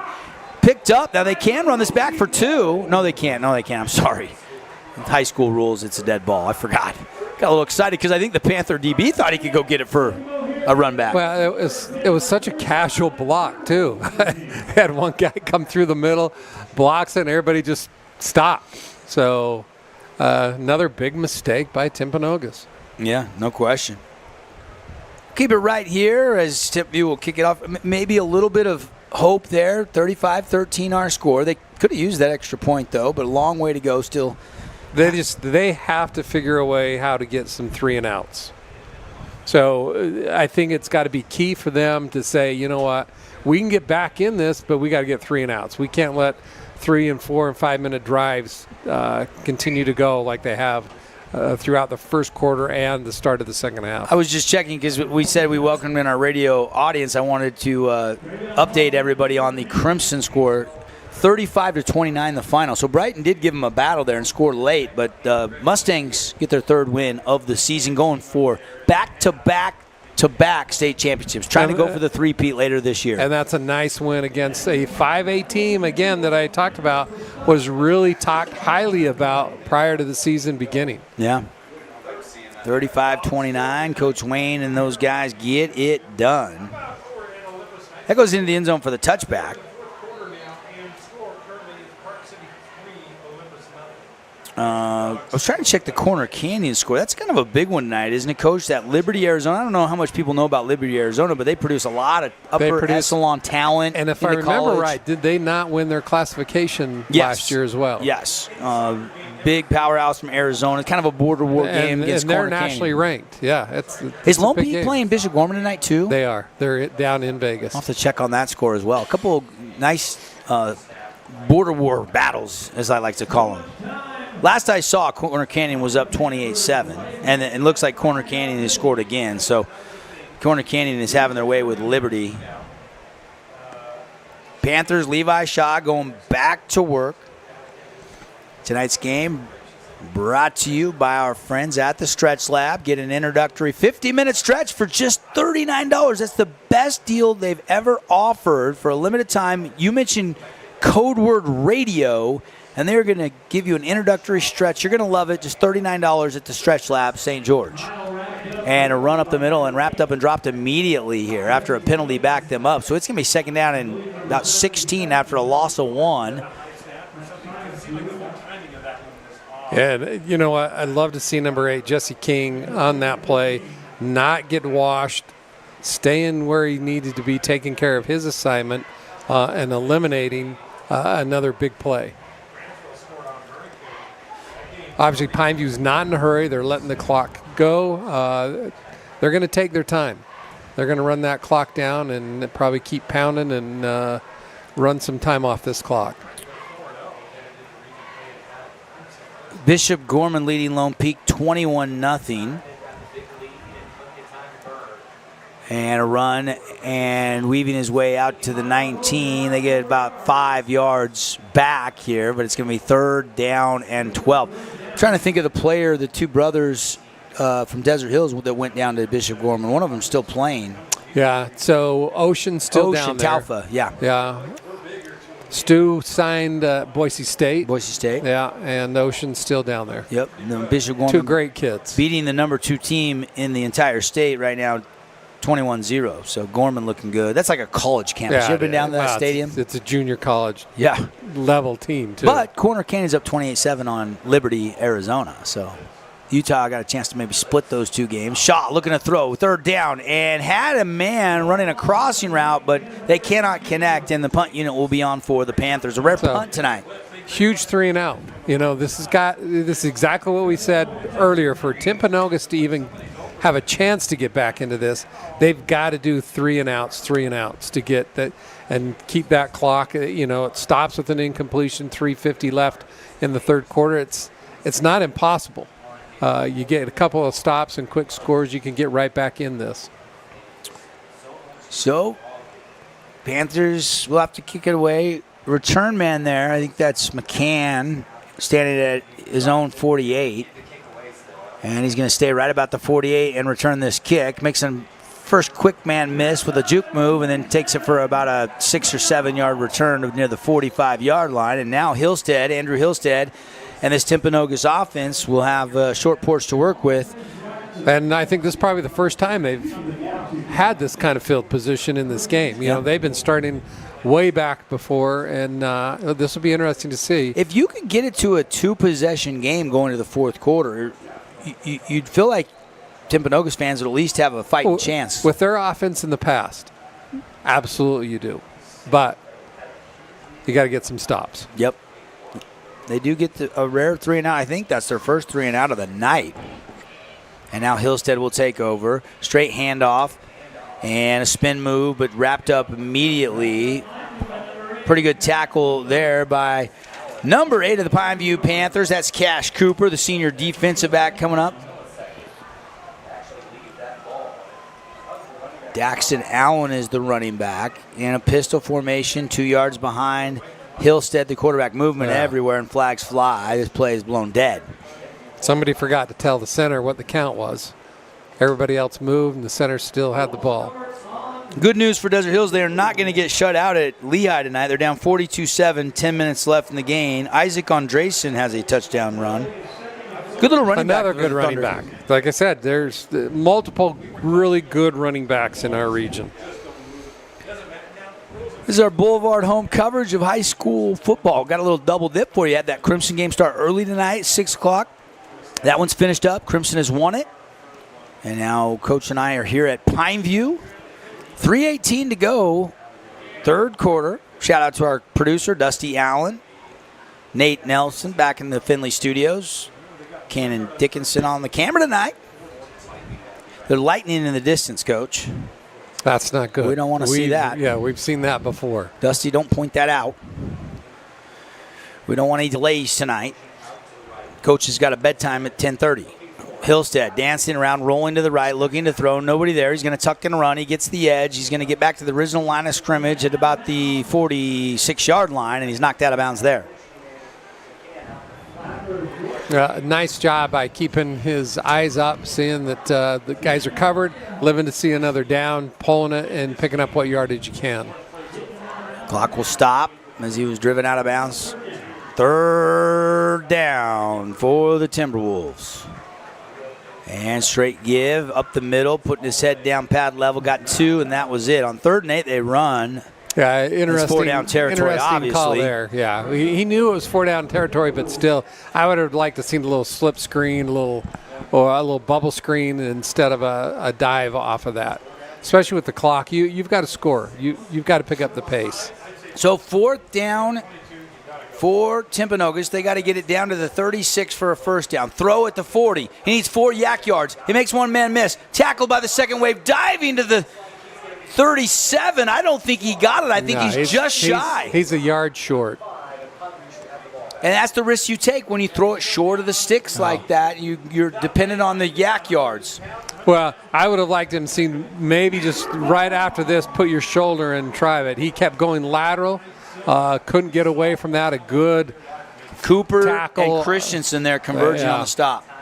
Comes up a yard short. So Pineview will get a turnover on downs, and that feels like a big momentum swing there. Instead of maybe Timpanogos making it a 2-possession game late in the third quarter, Pineview's defense rises to the occasion and forces the turnover on downs as Timpanogos comes up 1 yard shy of the yards to gain. And now Richardson back to work on the ground. Off-right tackle's got a little crease down the sideline and finally driven out of bounds in Timpanogos territory at the 44-yard line. Well, they'll spot him at the 45-yard line. And I don't know how many times we've seen this exact same play, Devin, but it continues to go for 10-plus yards each time. They're going on the right side of that offensive line. He's getting in between the tackles, cutting it outside, and Timpanogos has not been able to stop it. Double stack twins, tight to either side for Shaw. Going to throw here. Fresh set it down, stepping up in the pocket. He's going to just tuck and run and get a couple. Down inside the 45 to the 44. It's a gain of just 1, but nobody was open downfield. No, and I like that. Only had 3 receivers out. They were covered. They had a nice job on that. Tucks it and picks up what he can. 2 minutes exactly. 2 minutes left in the third quarter on the Nets on fire clock. Pineview is leading 35-13. But second down and 9 from the Timpanogos 44. Levi Shaw in the shotgun. Going to quick toss it to Richardson. The running back's off right, tackled, then a burst, then second level, down inside the 35. And that's another fabulous Freddy's. First down. Kyle Richardson, he could flirt with 300 tonight, Coach. He had 216 on the ground at halftime. He's got to be 270-ish, I would guess. I don't have the live stats. We'll let you know in the postgame show, but he's got to be knocking on that 300 door. Quick pass to Yoakum, and Max Yoakum is going to take it for a gain of about 6 down to the 28. And, Devin, there's no reason to go away from Richardson on the right side. Until somebody stops something, continue.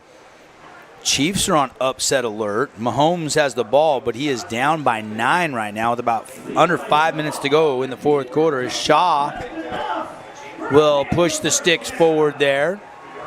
And another first down for the Pineview offense, and they're just chewing a little clock here. Under 1 minute left in the third quarter.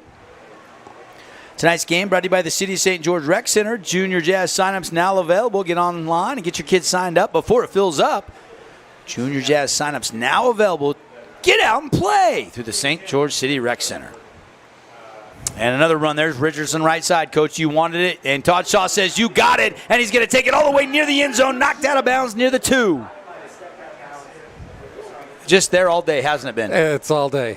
You would like to see an adjustment made, but there has not been one. So I give Coach Shaw credit. Going well. Absolutely. You keep going until they're going to stop it. And, Devin, they're not going to stop it. If they ran a reverse right now, they could probably walk into the end zone untouched. Well, I don't know. Maybe that's where all their guys are, is on the other side, because they're not playing defense on the side they keep running to. It has been the right side all night long, and they'll go to the middle here. Richardson will dive down near the sticks, waiting for a signal. Touchdown, Panthers. Richardson's 4th of the night. He rushes it in. Flags fly in at the end of the play in the end zone. I think you're going to find a personal foul. And Richardson's holding his head. I think there's a personal foul on Timpanogos of throwing him to the ground after he scores. I couldn't see what happened in the middle of that melee. Yeah, I think the whistle had blown, Devin, and you'll see Timpanogos player throw Richardson down, and I think that's when the flags came out. Hopefully he's okay. He just got back healthy tonight. He got hurt early in the first game of the season, missed weeks 2 and week 3, but he's back here tonight, and he has had a night. Got to be near 300 yards and 4 rushing touchdowns for Mr. Kyle Richardson, the junior running back. He's an 11th grader, rocking that number 11 for the Circle Black for life. I know it's the end of the third quarter, but can I tell you who the player of the game is? The right guard and the right tackle of Pineview? No. You can tell me. No. Who's carrying the rock? Kyle Richardson. Okay. I thought you were digging deeper. I thought you were wanting me to peel back the youngin layers a little bit more. No. Because you got to give the O-line some credit. Oh, absolutely. But having said that, But he's reading his blocks. He's reading the blocks. Level. He's following the blocks. He's fast. Nobody's coming up, setting an edge. When they do come up, they're just giving themselves up. Yep. It's like, I'm going to come up and I'm going to let you block me and take me instead of trying to maintain and hold on to that edge. They're just giving it up. And now the Panthers can tack on the Best Friends Animal Sanctuary extra point. About an hour drive, Kanab, Utah. Maybe only 45 minutes if coach is driving. You can take home your new best friend. Check out the website, bestfriends.org. Now flag flies. We got a little movement here. And might make this a little bit longer extra point try. Will back the Panthers up 5 on a procedure penalty.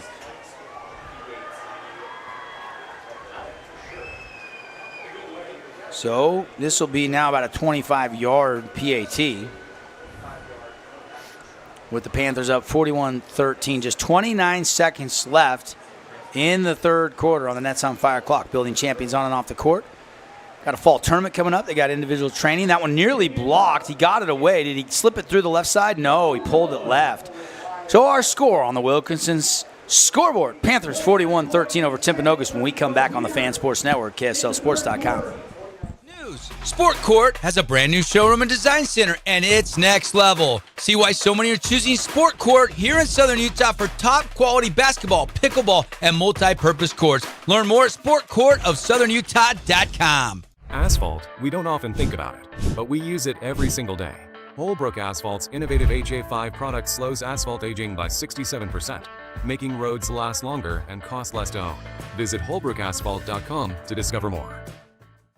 Today's game is brought to you by Boulevard Home, Finley Subaru, House of Junk, Bucks Ace Hardware, and City of St. George Recreation. Welcome back, everybody, to Pineview High School. Tonight's game brought to you by our friends at Handel's Homemade Ice Cream. Brand new location, indoor, outdoor seating. Go get a scoop or two at Handel's. Their seasonal peach they get the end of every summer. Love peach ice and then cream. it's only like August, September, October, and then I have to stock up through the winter months. I go grab like 4 of those to-go quarts and stock up the freezer for the winter months. I love that peach ice cream at Handel's. But they have 48 flavors, and they always have some really good. Onside kick, grabbed by Timpanogos. Ball might have popped back out again after the return man had it for a second, and Pineview signaling they got it, and the ref says they do. That is the 4th fumble of the night by the Timberwolves. This one on a little squib onside kick. Instead of getting good field position, Pineview forces a fumble and takes over at the 33. Okay, so obviously there was the penalty went against Timpanogos on the touchdown. Yeah, the late hit. So foul. You've got field position now. You're making the kick from your own, their territory. Right. Okay. Having said that, I'm sorry, I don't like the call. You're up 41-13 going into almost the fourth quarter, and you kick an onside. Not a fan of that. But they can maybe run some clock here and just try to milk this game away. It's still late third quarter. The penalty kind of forced the hand there, though. And now Shaw taking a shot down the sideline. Has his man, and Jackson Olsen, the freshman, hauls it in. Number 85 filling in for Brock Harris, out with the bone bruise in his foot. Reels in that catch from Levi Shaw. Good catch. Well, and this goes back to what we talked about earlier. You establish that run and have play action, and you've got guys just flying corners and safeties. The backers are all coming up to play that. and nobody's on the back end. That'll do it for the third quarter. Panthers in the Red Rock Real Estate red zone when we come back after Shaw to Carlson. 41-13, Panthers have the lead. Findlay Subaru, we win for our customers. From the first handshake to you driving off the lot, our team runs the perfect game plan every time. Score your next Subaru at Findlay Subaru, 1453 Sunland Drive, on the saving side of the freeway. Did you know that St. George News has a new app? Download the St. George News app today and stay up to date on everything happening in Southern Utah. Get instant notifications on news, weather, sports, and more. Download the app today and get your local news now.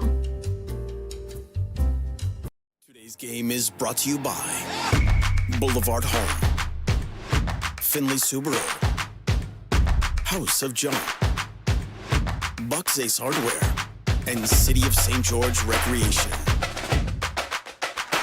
Just got word from Colby Nilsson. Bags telling us Kyle Richardson with that 1-yard touchdown run. It's a career night. 300 yards on the button. Career night. 4 rushing touchdowns. What a performance. Going to be tough to choose anybody but Kyle Richardson for our Finley Subaru star. Hey, I already gave it away. Yeah. You gave it away at halftime when he had 216 and 3. The Chiefs have scored a field goal, so it's 27-21. Chargers leading late in the fourth quarter, but Chargers defense is going to need to stop or the Chargers can run out the clock, so we'll keep you posted there. Also got news, 38-0 final. Woods Cross has blanked Snow Canyon tonight. And Kyle Richardson still out there pounding the rock all the way to the boundary, knocked out of bounds down around the 7. So it'll be second down and goal. Gain of a couple. Actually, I don't think he gained anything there. Maybe he just got back to the line of scrimmage.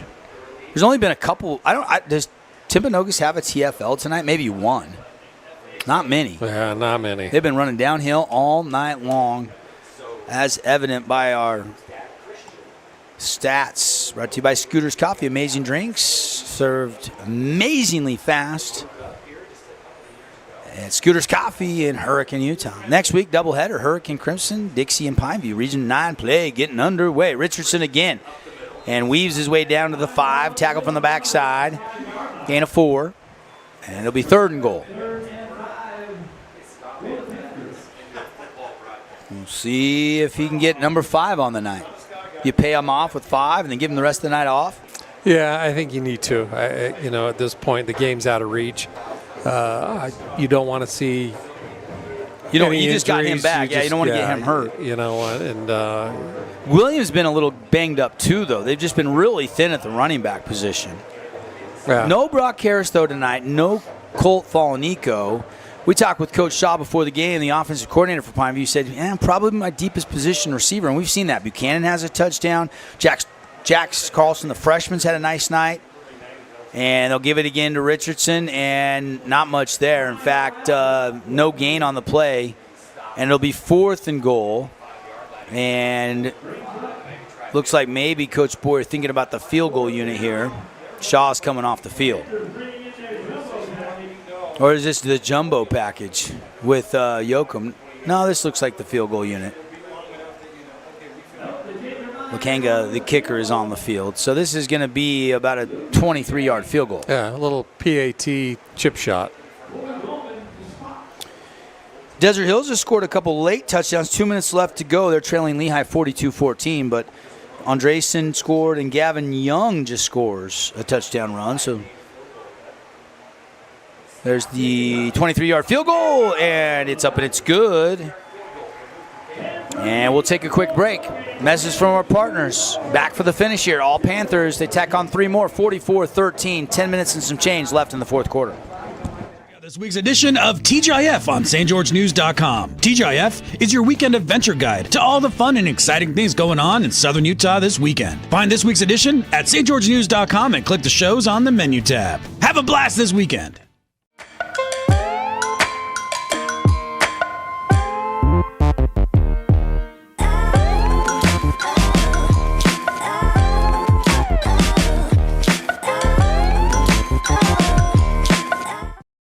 Game is brought to you by Boulevard Home, Findlay Subaru, House of Jump, Bucks Ace Hardware, and City of St. George Recreation. Hey fans, if you're watching on the live stream or if you're listening on the Fan Sports Network, need you to go vote for our Jimmy John's Highlight of the Month. We started high school football that second Friday in August, so we only had 3 weeks there. So we have 3 highlights. Go vote for your favorite. You got till about 10 a.m. tomorrow. Whoever gets the most votes, there's a Crimson, a Desert Hills, and a Brock Harris touchdown. So Panther fans, you want to go vote for Brock. Crimson fans, you want to go vote for Van Daly. Desert Hills fans going to want to vote for Aniza Cummings. Whoever gets the most votes, Jimmy John's will cater Jimmy Chips, Jimmy Cookies, Jimmy John's sandwiches for the whole team. Jimmy John's Highlight of the Month. Trying to get local highlights trending here. Go take a look at the Fan SN. Jimmy John's, proud supporter of local sports, and the highlight of the week here on the Fan Sports Network, Freaky Fast. So Panthers trying to milk this one away. They had a field goal. Now here comes Andrew Hillstead, the quarterback for Timpanogos. Decent night, 1 touchdown rushing and then another one passing. And Hillstead's right to the air, sitting in the pocket. Now the pocket collapses. He's flushed out, throws on the run, got a man at the 45. And he's going to be driven down there at about the 47-yard line, but that is a 22-yard gain. Well, good job scrambling. Pocket started to collapse. Kept his eyes downfield, saw one of his receivers break off and come back to the ball. It was a good job by the receiver coming back and helping his QB. 1st and 10, Timberwolves. 9 minutes, 40 seconds to go. Quick piss. Now a halfback pass. Looking downfield. Holloway, nobody there. Now he's going to throw it. And intercepted.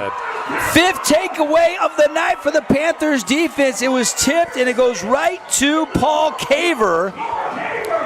The receiver had a hand on it, but could not bring it in, and it goes right to Caver, who makes the grab and keeps it off the turf. A little activity after with 90 of Pineview and 72. Didn't appreciate some of the words that were said to 90. Flags fly. We'll see where that penalty comes out at. So here comes Travis Roberts. It's going to be post-play, right? The interception will stand. Yeah, it's post-play. And will this? They're waving it off. They're going to wave off the flag. Maybe it was going to be offsetting anyway. They just wave it off. 9:31 to go. Panthers leading 44-13 on our Wilkinson's House of Lighting scoreboard. Got some substitutions coming into the game. And you've got now the freshman quarterback coming into the game, I believe. Coy Doman. You know his... I know the family. I know the Domans extremely well. Brandon Doman, Rex Doman, Kevin Doman. Kevin Doman is with Coy's grandpa, right? Kevin's grandpa. Yeah. And Coy Doman is a freshman, but a lot of people have told me that this kid has a bright, bright future. He's got a huge arm for a 9th grader. Been probably throwing a football since he was born, right? Dad had him when he's still in diapers throwing a football. Didn't you play ball back in the day with Kevin? So Kevin was a year younger than me at Skyline High School, receiver. So Kevin and I went head-to-head. I nicknamed him Scoop for a reason we won't go into, but very good friends with Kevin and the whole Doman family. And here is Coy, who's been playing some of the freshmen and the JV, kind of starts the freshman and then alternates. He's the backup quarterback, so he's the first one in, and he's getting the job right now. Probably just hand the ball off. This is Garrett Gwilliam, another junior running back, going to take this one on 2nd down and 8, and he'll take it for a gain of 3. It'll be 3rd down and 5 for the Panthers offense. They're just working the clock here. Yeah, it's a good experience to get your JV kid, get those kids that work hard in practice, give you everything they can. Great scout team players that really help get you ready for the week and get them an opportunity to get some reps in the game. Chargers are kneeling on it, victory formation. The LA Chargers, Harbaugh and company, has beat the Chiefs in Brazil tonight, 27-21. Huge win. Almost had the Cowboys upset the Super Bowl champs last night. Probably should have. That was good. Well, they turned Doman loose, throws for a 1st down, it looks like. So he's got his first completion Good for him. As a varsity quarterback. Not his first completion, but as a quarterback, yes. They brought him in Cedar on a trick play, and he threw a touchdown pass, but not as a quarterback. It's coming back. It's coming back. Dang it. They did a little trick play against Cedar a couple weeks ago, and Doman threw a touchdown pass. How about the Chargers beating the Chiefs tonight, Coach? It's going to be a fun NFL season. I think the Chiefs are going to struggle a little bit this year.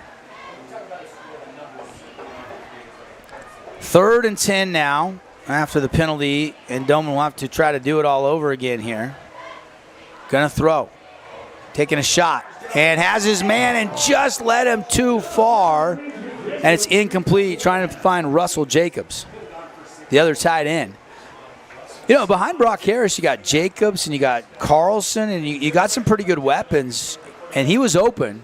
If Doman just puts a little more air under that. It's like I told Coach Ha earlier before the game. One thing Pineview has had, I think, year after year after year, is skill kids.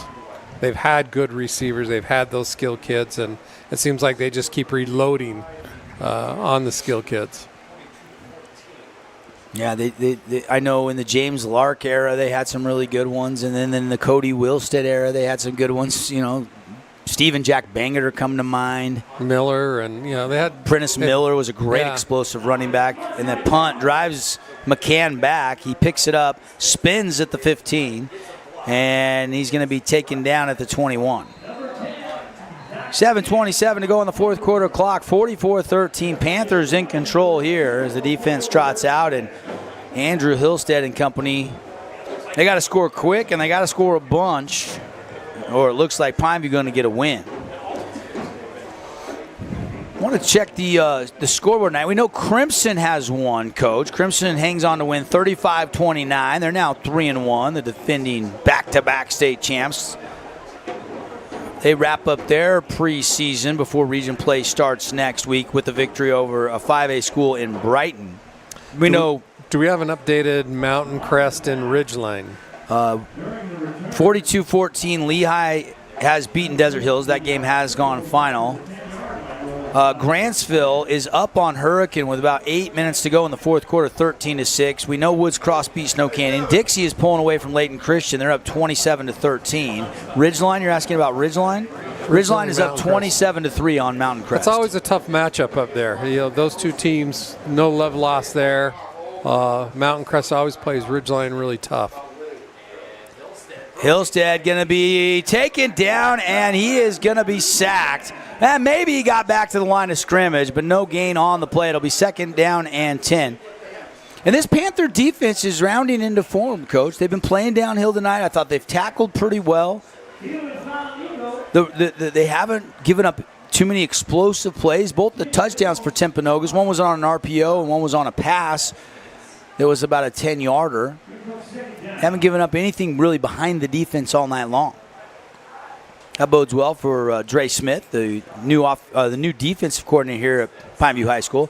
They'll check it down. McCann will break a tackle, put his foot cut back at the 20, and finish that run with a little power out to the 28. And again, on the defensive side here, a lot of JV kids are getting an opportunity to come in and get some reps, which, like I said, as a coach, you'd love to see that. Fafita's still in. Himmelwright's still in. You do have a couple starters in. Travian Hall's in, that left cornerback. And a throw on a little over-the-middle route. Longhurst can't bring it in. It's incomplete. It'll bring up 2nd down and 10. Clock will stop with 6:24 left in the fourth. Again, if you're just tuning in, Pineview has never trailed in this game. They jumped out real quickly and have not looked back. 3 touchdown rushes in the first half, 2 more for Kyle Richardson. He's got 5 touchdowns, over 300 yards.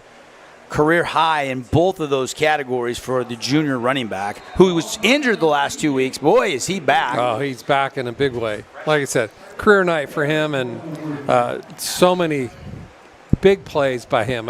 Like you said, we had, a 60 and a 40 and 30, and Pineview scoring on first of the 4 possessions. Handoff again, and quick tackle made on Daxton Allen, the senior running back, and he'll get a gain of 2 to the 40. Pineview If the score holds up, which it looks like it will, up big here with 5:55 to go, they're going to be 3-1. Only loss was to Cedar. Well, and they were shorthanded in that game, but they were shorthanded tonight. No Brock Harris, nope. And I think everybody felt the same way that Pineview going into this year, they're going to score points. Yeah. They're not, they've got plenty of weapons when they're all healthy. And question is, can the defense follow suit? Defense follow it. And tonight they've done that. They've backed up their offense and have made some big plays when they needed to make them. And the defense last week giving up just 14. Defense tonight just giving up 13. You're on the road at Maple Mountain. I know they lost a lot of players in the offseason. I know Timpanogos probably a little bit better offense than Maple Mountain. But another drop pass for Timpanogos. They've had a number of those tonight, and a flag flies in at the end of the play. Hillstead was starting to run and then dumped it late to the back, and he just couldn't catch it. Well, and I think he was over the line when he let it go, and I think that's what the flag's kind of in. Fourth quarter, Dixie scored again. They're blowing away Layton Christian Academy. They're a basketball school. 34-13 in that one. Grantsville leading Hurricane 13-6. That one's the fourth quarter, about 8 minutes to go. I'll keep you posted on some of those other games going on. Brought to you by Flynn Companies. That Corner Canyon Liberty Arizona game, Corner Canyon looking real good. Late third quarter, they lead 35-14. That game's live on K-Jazz right now. And then, of course, the other big game, Bishop Gorman hosting Lone Peak tonight. And tough sledding right now for Lone Peak as Gorman is up 28-14. But Lone Peak was down 21-0. To be honest, that's very respectable. Lone Peak's a good team. Yeah, Lone Peak's a good team, but you go down there and play at Bishop Gorman. Tough place to go play. It's a tough place to play. Probably hot and muggy in Vegas tonight. It's like a junior college level of talent, and you're hanging with them at 28-14. That's very respectable. 5:38 to go. 44-13. Fourth down and 13 for Timpanogos. The Timberwolves and Coach Tyler Anderson got to get 13-plus here to keep this drive going, or Pineview can go back to the ground and pound and try to milk this clock away. Stepping up, looking, eyes downfield. Now he's going to tuck and run. Got to make a bunch of guys miss. He'll get to midfield, but he's going to be 4 yards shy of a first down, and it's a turnover on downs. That's at least the third turnover on downs tonight for this Panther defense. They got 4 takeaways as well. It's been a good night for the Panthers on that side of the football. Well, and the key is, again, getting off the field on third or fourth downs, doesn't matter what it is. And Pineview's done a really nice job with that tonight. I don't know if he had anybody open on that play or not, Coach. He decided to tuck and run that maybe a little too early. That's a long way to go up the middle for 13 yards on fourth down. I agree. And he's usually been better about this, keeping his eyes up there, but he pulled it a little bit early. Yeah, he did have his eyes downfield for a minute there, but nobody open. And now they'll run the ball. Coy Doman, the freshman quarterback, will hand it off. It'll be a loss of 3. And that was a new ball carrier, Carson Benino. And not anywhere to run. And Benino tackled for a loss on the play. Again, we'll get Coach's reaction to all of the games coming up in the Johnson Pediatric Dentistry post-game show. 44-13, PVHS leading. Under 5 to play. They're going to go to 3-1, it appears. Benino again, and he got a couple, maybe a yard, maybe 2, but it's 3rd and 12, we'll call it. Coming up again inside of our Johnson Pediatric Dentistry post-game show, Coach and I will hand out some awards. We know who the Findlay Subaru star of the game is. Kyle Richardson, over 300 carries, the Panther running back, 5 touchdowns on the night. No question. Yeah. He's your star of the game. Like we've said all night long, he's had a career night. He's done a great job. It's good to see him healthy. When he's healthy, he is easily one of the best running backs in region. Benino again, the handoff, and again, they got 8, 9 in the box, and they're just coming, and they know the Panthers will run the football, and another loss on the play And now it'll be 4th and 16 nearly here as the Panthers will punt the football, it appears. They'll let that clock tick all the way down, probably take a delay a game here and then punt it away. So this one is pretty much on ice. But again, next week, Coach, region play gets underway. You fired up? You ready to go? I love region play. The crosstown rivalries. There is not an easy game in this region. No, and I feel like there's a little more parity this year. Everybody's still chasing Crimson. Crimson is at the Tigers Den to take on Hurricane. I think that's where you and I will be. And then the other game we'll be bringing you will be Dixie at Pineview. And then Snow Canyon plays Desert Hills. All three intriguing matchups in their own right. Big games. Yeah. Tough to own. I wish we could bring 3 next week. Anybody want to buy us another camera? Right, Dusty? He's shaking his head, yeah. Sony, please, 4K. We added a new camera this year. We need another wireless, little stronger wireless camera so we can get some sideline shots, Coach. Punt unit on. Cash Cooper going to go over to that right side of the punt formation, and now Panthers will boot it. And the left-footed kick. Maybe a short one, returnable to the 30 and taken down at the 32. And 2:56 to go in the game. What are your thoughts on those 3 matchups next week? If you could only watch one, which would you watch? I mean, Hurricanes undefeated going into that home game against Crimson. They were picked in the combined media and coaches poll second behind Crimson. But Hurricane could drop their first game of the season. They're trailing 13-6 right now in the fourth quarter up at Grantsville. You know, I think that Snow Canyon Desert Hills is a very interesting matchup because it's at Snow Canyon, correct? It's at Desert Hills. Oh, it's at Desert Hills. Mm-hmm. Snow Canyon does not have very many home games. I think they only have like 3 home games all season. They had 1 preseason game, and I think they only have 2.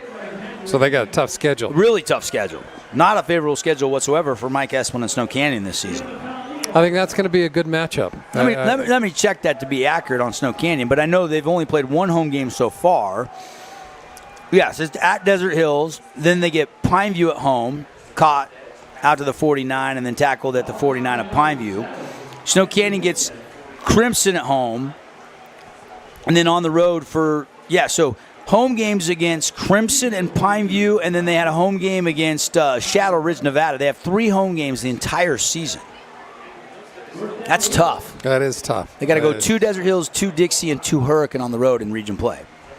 But it's like we said, there's no easy region game this year. No. In my mind, it used to be you had 1 or 2 games where you kind of penciled in that, hey, if we play well, we're going to get a win here. That's not the case. Going back to what you said, I think there's more parity this year in Region 9 than there has been in a long time, top to bottom. I feel like all the long-time rivalries always switch year to year too, and they're always competitive and fun. Of course, Pineview-Dixie last year, there was that scary moment at the end of the game where Shaw took a hit from Rand Sawyer, and that should be fun next week. I want to be at all 3. Let's see if we can figure out how to do a little helicopter, little quarter of each one of them. That would be fun. Anybody got a helicopter? Want to donate to us for next Friday night? We'll jump around. Slant route caught. Beautiful throw by Hillstead. And nice run after the catch by Kyle LaPre. The 6'5 receiver takes it down into the Red Rock Real Estate red zone to the Pineview Panther 12. 1st and 10. 1:20 to go. Hillstead going to throw. Into the end. No. Check down. Another drop. Off McCann's hands. Incomplete. What is that, 6 or 7 drops? Yeah, at least. Like I said, Timpanogos is going to go home tomorrow when they regroup and watch film and do the things that they're going to do tomorrow. This is going to be emphasis for them of looking at it and say, listen, okay, we know how lopsided the score is. However, look what we did to create that. From the penalties, from the drop passes to the turnovers, there's a lot of things that they can correct. Yeah. Into the end zone. Caught. Touchdown, LaPrey. Touchdown from 10 yards out, or 12 yards out. 12-yard touchdown pass. Hillstead, second of the night. He hits the senior, Kyle LaPrey. There's traffic over there. Good throw, good catch. Well, when you got a 6'5" target, again, you throw that ball up and let your big 6'5" guy go back and get it. College football tonight. Boise State up 37-7 up on that blue turf in Boise against Eastern Washington. Louisville beat James Madison 28-14. How good is Vegas? The line was 15 in that one. James Madison covered by a point. Maryland beat Northern Illinois, Northwestern over Western Illinois. Such a great week of matchups in week one of college football. There's not that many. There's one top 25 matchup this week. It's Michigan at Oklahoma, and that's about it. So give me your thoughts, Texas, Ohio State. I didn't like Sarkisian's play calling, and I thought Arts played horrible, especially until the fourth quarter. That's a good defense on the road. I think Arts will respond, but Jeremiah Smith didn't have a big game. I mean, it was just a defensive brawl, kind of a boring game. I thought it was a very boring game. I thought Sark made a huge mistake by not opening the playbook. Yeah, and he went under center instead of spreading the field going RPO, and he ran a sneak. I'm like, what are you doing, Sarkisian? Yeah, he did not help Arch at all in that game, and I thought he called a really conservative game that really hurt him. Arch took the blame, though, like a champ. He said, I got to play better early on. Well, and he was missing on throws. Yeah, they all got to play better. Yeah, but Sark's got to call better. Sark's got to prepare him better. Yeah, both defenses played well. Of course, the in-state matchups tomorrow here on the Fan Sports Network. You look at our look ahead, brought to you by Coral Canyon Golf Course. Get out and play. As this one returnable out to the 30 and dropped to the 31. 3 o'clock kickoff, pregame at 2. Utah Tech, who looked really good, albeit in a loss to number 7 UC Davis last Saturday in the home opener. They lost 31-24. They go out to the walk-up Sky Dome. They play Northern Arizona, who lost to Arizona State down in Tempe in their season opener, but covered the spread. Both teams will be Big Sky opponents starting next year. When it's a tough place to play in the Dome. NAU plays well at home. This will be a good test for Utah Tech.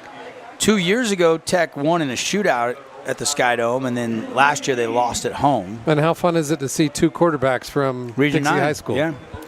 And not only that, you had Jay Sweeten that had a sack and 6 tackles, Crimson kid. You had Eric Olson catch a touchdown pass, Desert Hills kid. You got 2 Desert Hills kids that they're playing. And Jaron Polo, the other one, I think.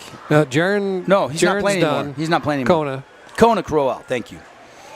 There's transfer from Utah State, Mitchell. Played at Dixie High. Was Jacoby Mitchell? Yeah. He's on that roster. Yeah. Bretton Stone, Snow Canyon Warrior, on that roster. There's a lot of local kids playing for Tech, so that'll be 3 o'clock tomorrow, and it's a final here. They kneel down on it, and that'll do it. The final 10 seconds or so ticking off the clock. Pineview's going to win at 44-20. Other college football games in the state, BYU hosts Stanford, Utah hosts Cal Poly, and SUU goes on the road to UC San Diego. We'll see how they all play out, and we'll talk about it a lot next week on The Drive on the Fan Sports Network. This one's on ice, though. Panthers improved to 3-1. Timpanogos drops to 2-2. Coming up when we come back, Coach and I will bring you the Johnson Pediatric Dentistry post-game show. We clean it all up. 44-20, the final. Pineview wins it. It's a great day to be a Panther on the Wilkinson scoreboard. Media has the biggest impact on your daily life. It's what's around you, what matters. And at Canyon Media, our goal is to deliver the very best in local entertainment, news, and media. From our award-winning radio stations like 99.9 Coney Country to Southern Utah's #1 source for local news, St. George News, Canyon Media, here for you. Hey, it's Sheldon Demke. Check out the latest episode of What's on the Menu, a behind-the-scenes tour of local restaurants. We'll see some of their favorite dishes and get an inside look on how these dishes are prepared. Check out this week's episode at stgeorgenews.com and click the shows on the menu tab. Looking for a great lunch and great value with endless options for everyone? Then hurry over to Mountain Mike's Pizza for our all-you-can-eat lunch buffet. Mountain Mike's Weekday Lunch Buffet. It's lunch and salad bar the way it ought to be. From bold statements to subtle compliments, Wilkinson's House of Lighting will help you more fully enjoy all the different spaces in your home. Find us online at shopwilkinsons.com or come in and see what's new. 88 East, 1160 South, just off Main.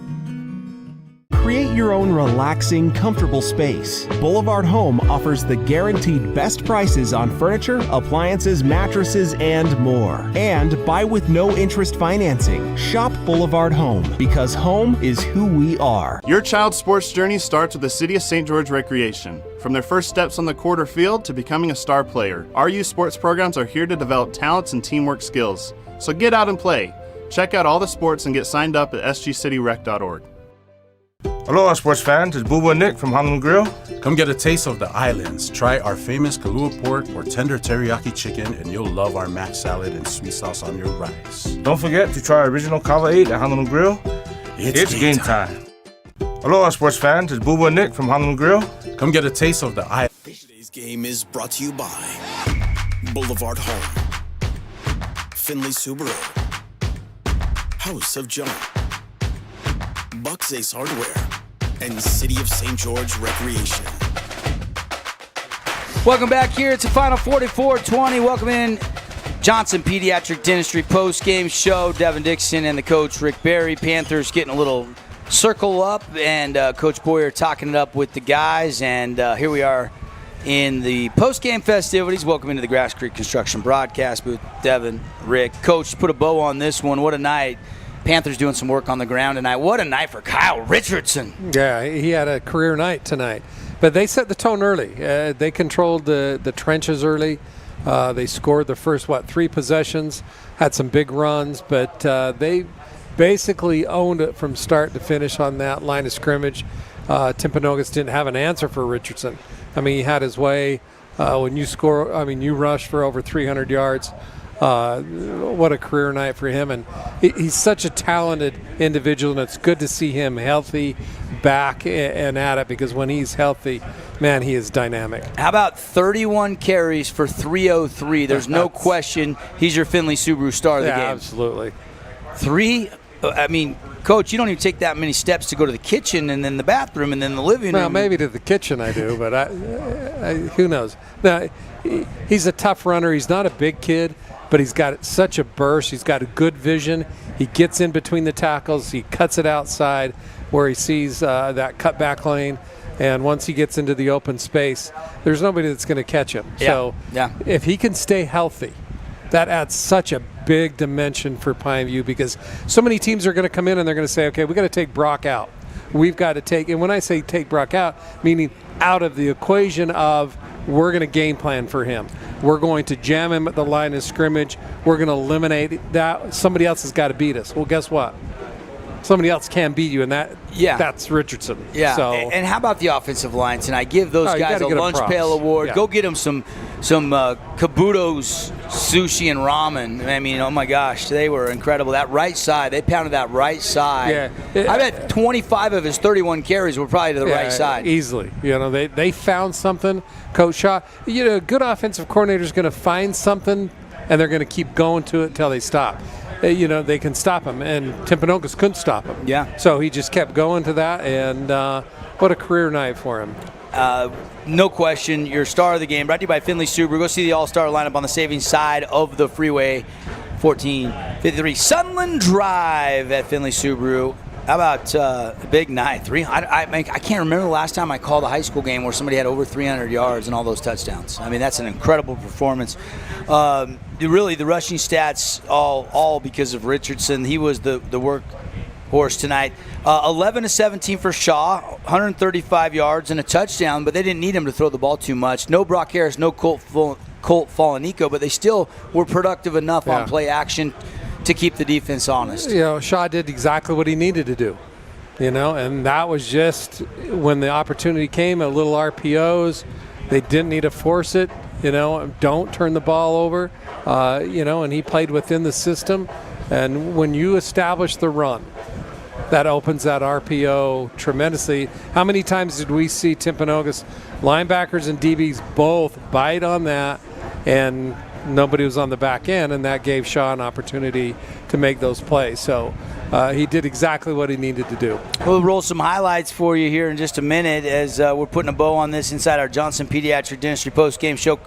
Jax Carlson, the freshman, 3 catches for 50 yards. Max Yoakum, 5 catches for 30 yards. Buchanan had 1 catch, but it went for a touchdown on a 30-yarder. That was the only passing touchdown tonight for Levi Shaw. Hillstead goes 27 of 43 in the loss for Timpanogos. Threw for 335 and 2 touchdowns, 1 interception, but 5 turnovers, a couple turnover on downs. What'd you make of this Panther defense? They were opportunistic tonight, I thought. Yeah, they were. They made sure they kept things, for the most part, in front of them. There was a couple times some people got behind them, but for the most part, they kept things in front of them, and that's exactly what they needed to do tonight, especially with the offense. When your offense comes out and scores immediately, 3 out of their first 3 possessions, defensively, you don't need to gamble. You don't need to risk that. Makes it nice. And so they were able to. And let's be honest, Timpanogos shot themselves in the foot a lot early on, which got them out of rhythm. I think we saw Hillstead, even though he threw for over 300, that's not a typical game for him, especially that first half. And I think a lot of that was because of penalties. They were behind the chains. It was 1st and 15, 1st and 20. And he threw behind a lot of guys. They dropped a lot of passes, and they were just out of sync offensively in that first half. Dr. Cody makes your kids feel right at home. They've got all your kids' dental needs. The cleaning, the exam, the x-rays at Johnson Pediatric Dentistry. Always one low price, just $99. Call 435-656-0511. 0511. And, of course, they got 2 locations. They're going to be opening a 3rd out there kind of on the belt loop towards the airport out there real soon. So thank you, Dr. Cody, longtime post-game sponsor on the Fan Sports Network. All right, a couple more awards to get to. Jersey Mike sub of the game. I'd have to go with Buchanan. Buchanan got the touchdown, filling in for Falanico. It was a nice throw, nice catch in the back of the end zone. He filled in tonight, and I would say that would be my vote. Yeah, I agree. Let's go with that one as your Jersey Mike sub of the game. He's gotten some reps, but he's not an everyday starter. Without Brock Harris and Colt Falanico, Buchanan, who's a junior, he's a speedster, though. Got that 30-yard touchdown, and he is your Jersey Mike sub of the game, a sub above the rest. Stop by a Utah Jersey Mike's today and get it Mike's way. One more award to hand out as you're seeing Kyle Richardson, one of his many rushing touchdowns tonight. Take it to the house. That was the 60-yarder for our television and streaming audience. We've got to pick our Appliance Wholesalers Plus Playmaker Play of the game, and you can take your pick. One of those Richardson runs, maybe one of the defensive takeaways. I mean, the defense gives up 20 tonight, but I think the offense was so good, it's hard not to give it to Richardson as well. Exactly. I would say on that 60-plus yard run, it's one. Or you could go back to where he broke 2 tackles in the backfield. On the 40-yard. Broke it off to the left. In fact, I would probably go with that play just because he didn't have a free lane to go, and he made it happen. So I would say that would be the play of the game. Appliance Wholesalers Plus. He had a 25-yarder, a 40-yarder, and a 60-yarder all in the first half. He had a hat trick at halftime. He had over 200 yards. He ends the night with 303 yards rushing.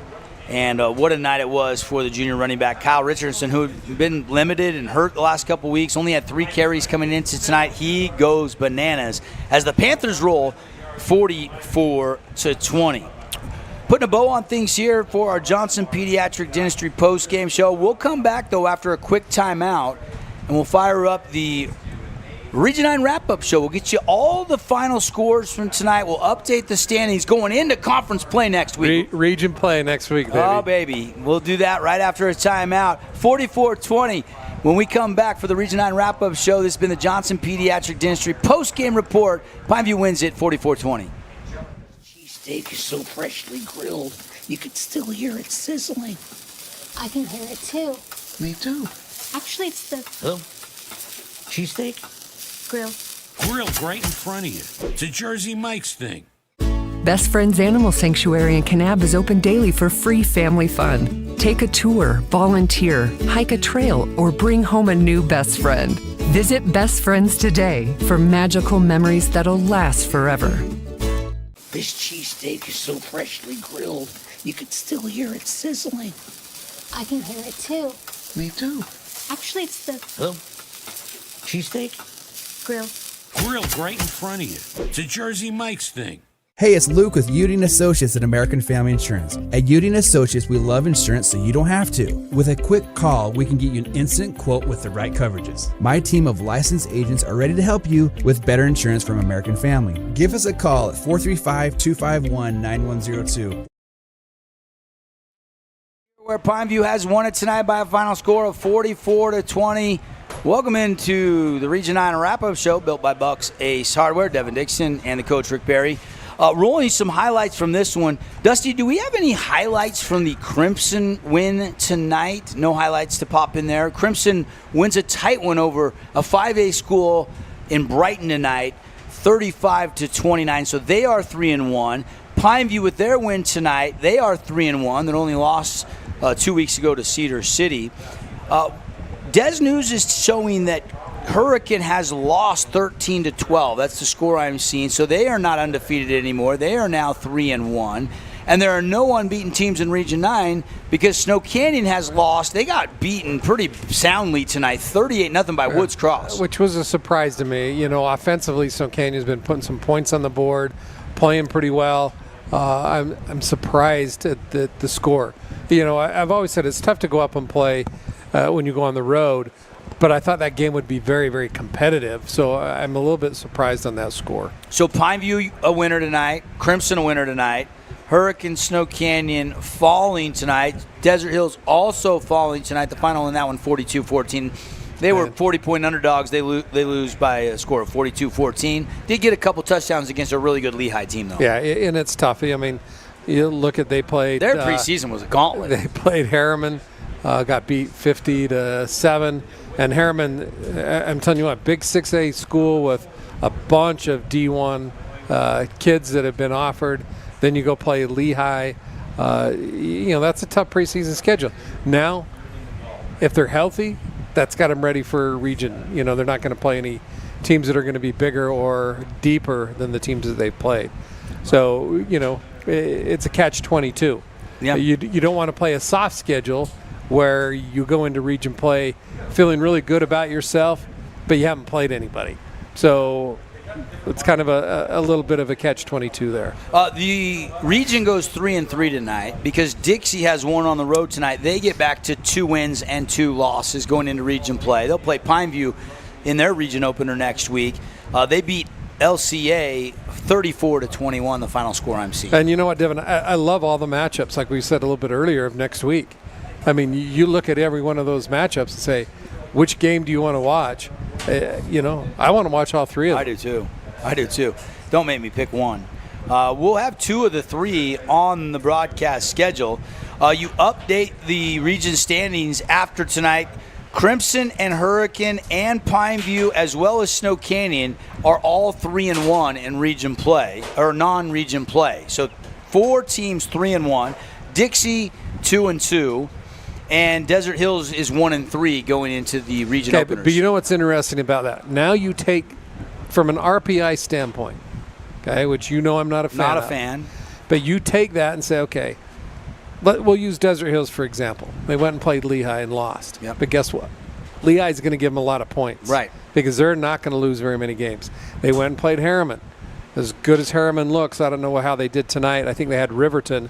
But Harriman's going to give them a bunch of points from that RPI. So you play teams like that, even though you lose, you're going to get a lot of points because you get 40% on how they beat win. Riverton 35-24. Yeah, so there's a lot of RPI points you're going to get from Harriman, and Harriman plays a tough schedule, so it's their opponents' that you get points from as well. Yeah, and Pineview needs some wins, and they need to build some confidence. They have a relatively young year. I mean, you have Brock Harris and Levi Shaw, some really good seniors, but you also have a lot of young players. I mean, some of the stars we talked about tonight were all underclassmen, including a freshman out there, their tight end, filling in for Brock Harris. So they won't get as many RP points for the teams they played. I think Manti is probably the best. Well, Manti or Cedar. Gonna give you, Cedar will give you some points, Manti's too. going to give you a lot of points. Manti's one of those teams, again, that is very tough to beat, very well coached. They're like Morgan. every year they just reload. San Juan's another one.